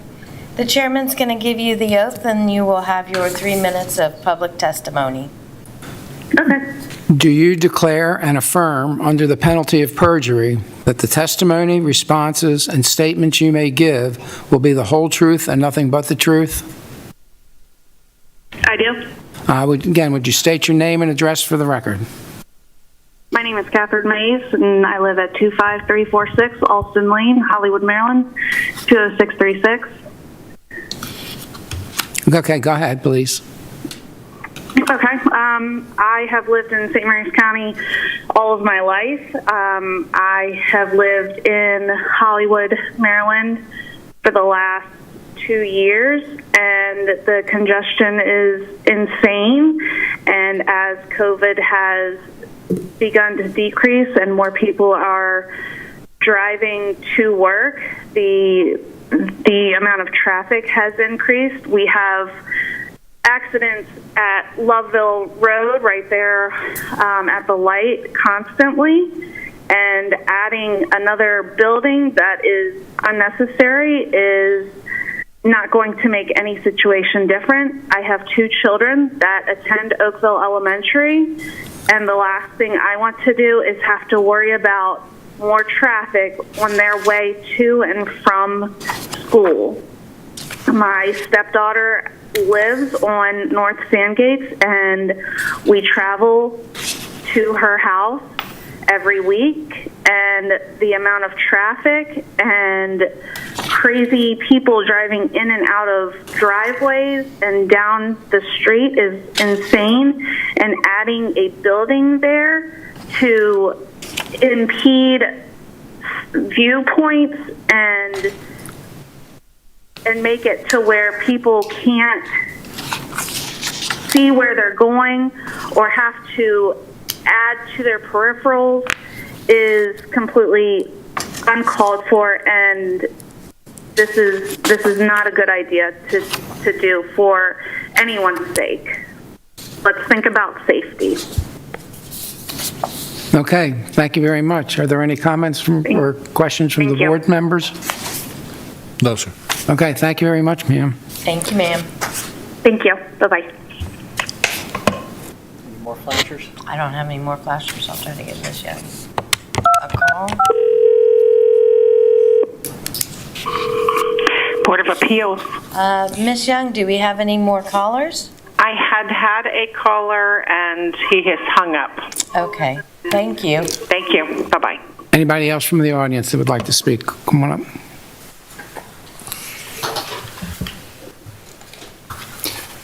Would you raise your right hand? Do you declare and affirm under the penalty of perjury that the testimony, responses, and statements you may give will be the whole truth and nothing but the truth? Would you state your name and address for the record? Allison Caparata. I'm at 42134 Valley Drive in Mechanicsville. As many of my neighbors have stated, this is a very bad idea for public safety. You have a school right there. There's already additional traffic with school buses. As somebody else stated, there is a business across the street from there, although it's not currently occupied.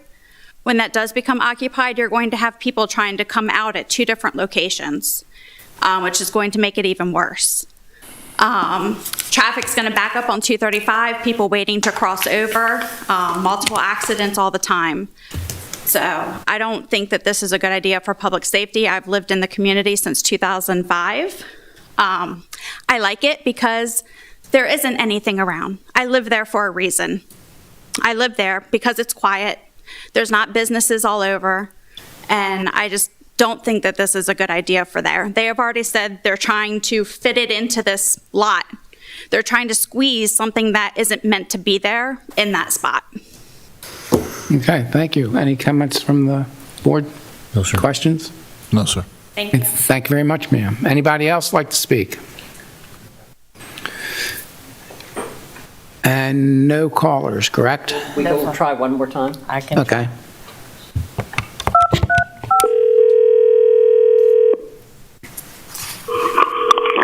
Board of Appeals. Yes, Ms. Young, do we have any additional callers? There are no additional callers at this time. Okay, thank you. Thank you, ma'am. Okay, then we'll close the public hearing, public comment portion of the hearing, and I guess we'll let Mr. Longmore finish up.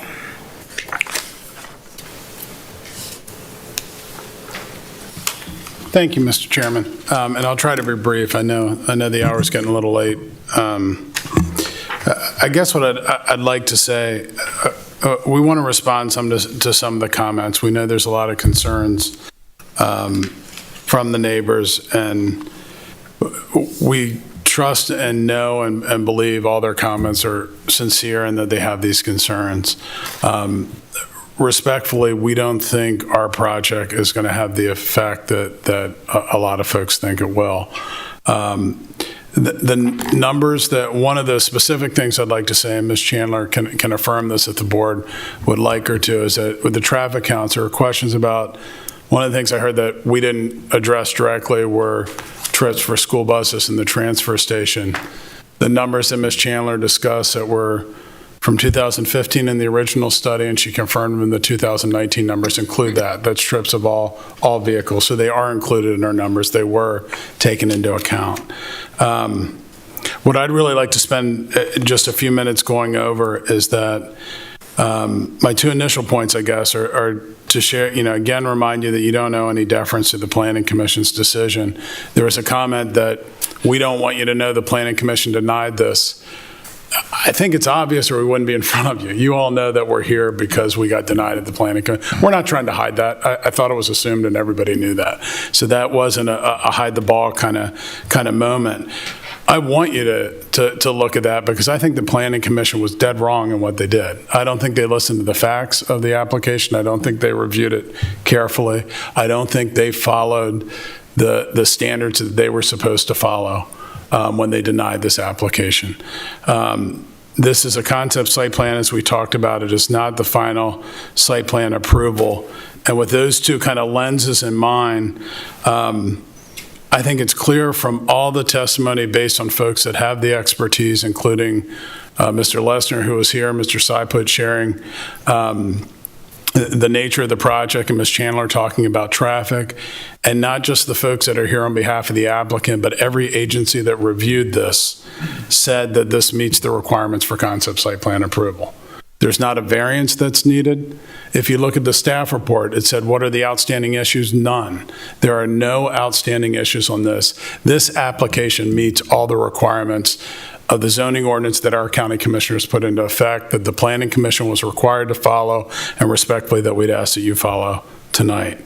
Mr. Lesner addressed those standards one by one in his presentation. I'm not going to go through each of the 5 of them because I think we've done that, and I know the hour is late, but there's a couple of points I'd just like to highlight. This use is allowed in this district. It's clear. The zoning ordinance, it's permitted. It's not a conditional use. It's not one where we need to meet any additional standards. There's been talk that this is kind of a site that is not appropriate for this, that it's too narrow for this. Well, the design that we have meets all the requirements in our code, and there are no variances needed. I've been before this board with other sites that are tight and that I need to come to you for to get a variance in order to get that approved. We don't need to come back because this meets all the county requirements. It might be a site where some people don't want this store to go, and they have every right to that opinion. But this is not a site that needs any special approvals. It clearly meets all the requirements of our zoning ordinance. There are no setback issues. There's no buffer yard issues. None of those exist on this site. Every one of the applicable TEC agencies have reviewed this, and I would have, if it's not already automatic, we'd ask that all of the documents on board docs be made officially a part of this record. Included in that staff report that was included in that was before the Planning Commission as well. And I'm not going to run through each of them by date. Mr. Lesner did that, but Public Works looked at it for traffic, approved it based on that. Public Works looked at it based on stormwater management concept design. They said it meets the standards for concept site plan approval. Maryland State Highway approved it in an email from Jonathan McCloof with no objections for concept site plan approval. METCOM said that it is ready for approval for the Planning Commission. Health Department said this office does not object object to the above named site plan. Soil Conservation said it meets the requirements for preliminary approval by Soil Conservation District. The Department of Natural Resources said they have no specific concerns and passed it on. And again, the Legum staff report, where there are often outstanding issues that we need to address at these hearings that lead to debatable times of whether something should be approved or not, this one has no outstanding issues. This meets every requirement that's before you. Now, the Planning Commission seemed to, their primary concerns did seem to be traffic. And there was a comment made that people were surprised that there was not a traffic study done here, and the Planning Commission had asked for it. I watched the video. A couple of members thought that might be a good idea, but the other members just said no and voted it down. They didn't ask my client to go and do that and bring that back. So I want to be clear, that's not something that was asked of us that we either agreed to do or not. A couple of members said, should we ask for that and bring them back to another Planning Commission hearing? And then they said, nope, we're just going to deny it. And they voted 7-0 against it that night.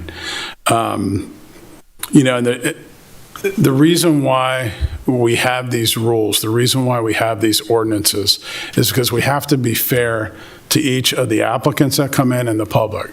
And the only way to do that in a way that is not completely subjective, both to the folks that come and give you comments and also the folks sitting at the table that makes these decisions, is we have these rules that we have to follow. And when it comes to traffic with a site plan like this, the standard is, does that intersection meet the level of service? And there are varying degrees of that.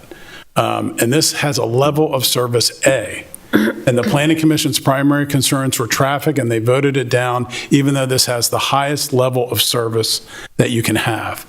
If this were a level of service C and just on the edge, it would still meet the standards. I'd still be arguing that it should be approved, but it'd be a closer call. This is level of service A. It's 2 levels above that. What happened at a couple of the other things, just to note, there was, talks that the site's too small. You heard Mr. Lessner say about the floor area ratio. It's required to be 0.25 or less. It's 0.08. That's 1/3 of what it's supposed to be. This is not a site that has a huge building on a tiny lot. It is well within the FAR. The stormwater management will be treated according to the current standards, and it'll treat some of the runoff from the other properties that aren't being treated now. There's a fire hydrant that we mentioned that's going to be added that won't be there, that will be a community amenity. There's a bike rack that will be added. It's designed within the design standards of our ordinances. And as mentioned, it does have the level of service A, which again is the highest level. Now, I feel the need to address this concern because I think it's important for us to convey, both our frustration and what we're asking this board to do, is that when you have these rules that folks have to follow, I've seen this be frustrating to the folks I work with. I've seen it be frustrating, quite honestly, to staff, because when my clients go to land use and say, is this allowed here? Is this a project that has any problems? What they do, they don't just say yes or no. They go through a detailed analysis, make them go through to all these agencies before they come to the planning commission. And there were no issues here. It meets everything. And the only conclusion I can reach in what the Planning Commission did is they individually, subjectively had problems with it, but that's not the job. The job is looking at the standards and seeing if the standards are met. There are a couple of things that were said, and coming in with a 7-0 vote, I know can seem like we're the ones challenging something that shouldn't be challenged. But I wanted to just share a couple of things that were said at the Planning Commission member. One talked about, at the end of it, they talk about you do have the right to appeal. And one of the board members talked about this Board of Appeals, and they said, look, you can come to the Board of Appeals, and I'm quoting this, they just think differently than we do. They have a different set of rules they have to follow. You know what? That is the exact opposite of our ordinance. Our ordinance says you got to follow the same rules the Planning Commission has to follow. This is de novo. You sit in the rules of the Planning Commission. That just isn't true. At best it's misleading, but I think it's just blatantly wrong. You have to follow the standards of section 60.6 just like the other ones. And again, I know walking into this, we haven't had much discussion tonight. I know the hour is late. But if you're sitting here saying, how can we overturn this when 7 other people didn't? I'll tell you what some of the other ones said. One of them said, yes, you have done everything according to the rules that member still voted no. One said, yes, you followed all the points of law. That member voted no. One member said, even one extra car can cause an accident, so I don't feel comfortable putting it there. Well, everything you put somewhere, building a house can be one more car. Those are not the standards the Planning Commission was sworn in to uphold when they were made Planning Commission members. And one even went so far to say brick and mortar retail is not really the way of the future, as if the Planning Commission should deny all new businesses because they think everything's going to be online. That just simply isn't the role of these boards. All we ask tonight is that you look at the 5 standards that we need to meet. I come to the Planning Commission often, I come to this board often. I have some that I walk in with and say, gosh, the deck's stacked against me tonight, and I have ones that come in and say, I don't see anything wrong with this. This is one of the ones, according to the standards, I don't see anything wrong with this. The only way you can deny this is if subjectively you don't like it. But again, I'd ask you to put that aside, look at the rules, look at what we presented tonight, and I think when you do, you'll see that this project meets all the standards of the concept site plan. So I appreciate your time tonight. Thank you. Thank you. I think we'll close it to public, private input, and open it up for discussion among the board members. Yes, I mentioned, I had a hard time getting my question across. And I think that the people had a hard time understanding or did not know the answer to it. But later on... Your microphone. Got to move your mic. In the microphone, Mr. Richardson. I'm sorry. Later on, part of the question was answered. Mr. Longmore basically said that the local people were going to come there. It would take the people away from going down to Leonardtown or going down to Waldo. It would just be local people there. That was the answer that I thought I was going to get. Yes, there's going to be traffic in that corner. I mean, there's no stoplight there, and it's a hard turn. I've been on that road. But I finally did get the answer. It would be local people rather than transit or bypass people. And that would be during the day and not the rush hour. Yes, ma'am. Yeah. I agree with Mr. Longmore in that, and you can quote me, that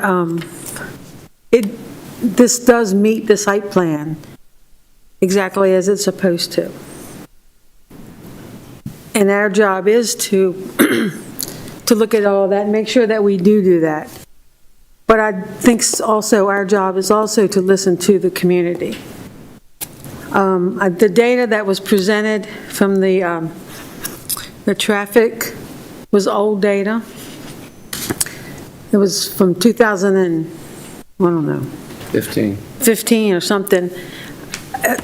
The opportunity was there for you to bring us current data, and was obviously an opportunity that was missed. We also have a letter from the St. Mary's County Public Schools, and a couple of sentences just jumped out at me, and I quote, "Each morning and afternoon, 7 buses transport approximately 270 students to Oakville Elementary. Additionally, depending on the impact, please note that St. Mary's County Public Schools may be required to alter procedures related to student supervision and/or student safety based on the results of any additional commercial development near the school." I think that right there cements the fact that this is really a safety issue that's not just a concern of the residents of the area, but also of our public school system. Wayne? I personally use that road every day, back and forth, and Sandgates also, going to the restaurants and using the boat ramp down there and the marina. I see accidents there all the time, and I know a lot of them are serious accidents. I just can't believe even after they turned them down, they still didn't do a traffic study. That don't make any sense to me at all. It's like they're just avoiding it, that all those accidents actually happen there. And to not answer one simple question, how far that turn lane is from the intersection. Oh, it's about, that don't seem right either.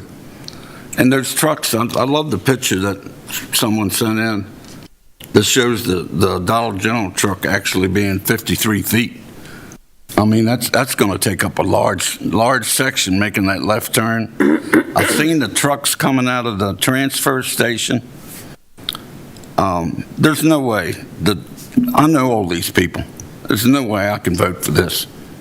I just can't, because it's not going to promote the health and welfare and safety of the general public. It's going to cause accidents. There's going to be people hurt seriously just because of this, and I can't support it. Aye. So one of the things I was thinking about is a lot of people that come up here and sit at the table like to tell us what our job is. I think we all understand what our job is. We all understand what rules we're bound to. We swear people in for a reason. We do take this very seriously. With the point that we'll promote the health, safety, and welfare of the general public, that often weighs very heavy when I make decisions and the way that I vote. So, and then looking at the plan that's put forth, it seems like that's an odd-shaped place. They're trying to do a lot with it. And I used to live across from a Class A intersection that had horrendous accidents just because of the way it was set up. Then they put in a light and made it safer. However, I'm looking at all of this when I'm sitting here to consider if I'm going to promote the health, safety, and welfare of the general public by allowing this building, which meets all the criteria, to be put in. So I think that when it comes time to vote, I know which way I'm going to go, but being reminded of what our job is doesn't weigh favorably with me at all. And that I don't like, because I take this very, very seriously.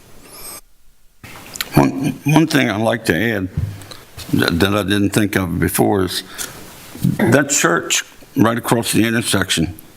They have at least 50 to 75 cars at their services. And I'm pretty sure it's twice on Sunday. And that's not all the other stuff that they do. There's a lot of traffic comes out of the other side of that road that nobody's studied or talked about, or it's just a lot going on there at that intersection. I understand everybody's concern with the traffic at the intersection, but from my experience, I mean, I've seen that these traffic studies are accurate, and they do predict what's going to happen. I think anything goes there. We're going to see traffic increase at that intersection. The risk of an accident obviously increases when you have more traffic there. But I just don't know. I'm having a hard time telling a man he can't develop it because there may be a traffic accident there. What happens if he decides to put a residential unit there, one house? There's going to be a risk that could be more accidents. So it's a tough decision, a tough call. And I will take a motion to get started if you're all ready. Not quite yet. Let's talk about it more, because there's a lot of wisdom on this board. So, given what the Planning Commission voted, that's on them. But looking at the way that this property is laid out and the use that they plan to do to it, does it make sense? I mean, is it a well thought out design? There's no access to 235. You have to go on and off Sandgates Road. Would it be better if they had access to 235 in and out? Would that alleviate some of the problems right there at Sandgates Road? How would that affect the traffic flow right in there? Without having a traffic study, I'm sure it's hard, or at least one from 2015. But are there things they could do to make this property work a little bit better than what it does now? Are you saying you think the access should be on 235 rather than on Sandgates? I'm asking the question, you know, looking at the design, you're going to have to turn into Sandgates Road and then make a left into the property. All right? If you're coming out, you're going to be fighting that traffic coming out of Sandgates Road. We all know that that intersection's a bit rough. But is there another way to look at the use of this property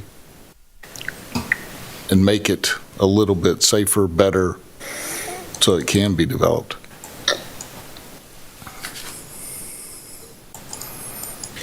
If you're asking the question, as I understand it, could have the access on 235, that would make the width of the lot much smaller because of the turn lane into it.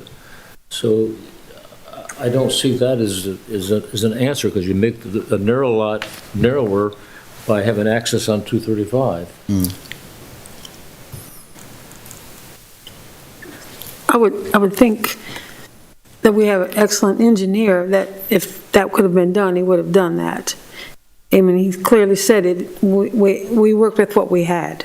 Yeah.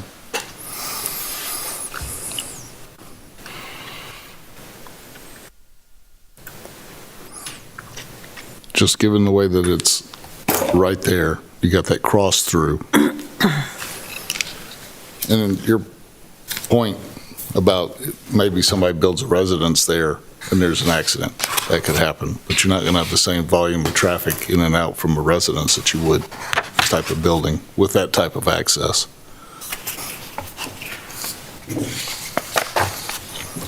What's your pleasure, folks? I can make a motion in the matter of concept plan, site plan, number 20-13200012, Donald General, Mechanicsville, having accepted the staff report and having made the findings that the objectives of section 60.6 of the comprehensive zoning ordinance have not been met, I move that the concept site plan be denied. Second. All in favor? Mr. Guy? Aye. No, No. Aye. Aye. Okay, motion carries 3-2 to re-deny the application.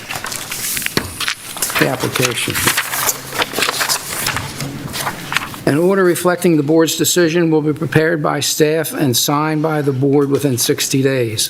A 30-day period follows from the date the order is signed, during which any aggrieved party may appeal the board's decision to the circuit court. The recording secretary will mail you a copy of the order when it has been signed. Thank you all very much. We have 3 items to do, which is 1, the minutes from the last meeting. Does anybody have any comments on that? No. No. yes. Read 'em. Yes? On the one for the October 14th, on the second page, this is for the gravel mine. It said to pave the first 120 feet. I don't recall that ever being discussed. I think that was a condition that we had put in there, yes. We did discuss that, yes. I believe they said it was already paved. Well, they said the first portion of it was, Right, I don't right. remember what that portion was, and then, We lengthened it. yeah, he's brought up to 120 feet. I missed it, sorry. Okay. Okay. But we did say it has 300 trips, round trips, or 300 round trips? A week. A week. A week. So, what was the question I had on that? Yeah, I double-checked to make sure that all 10 were in the order, all 10 conditions.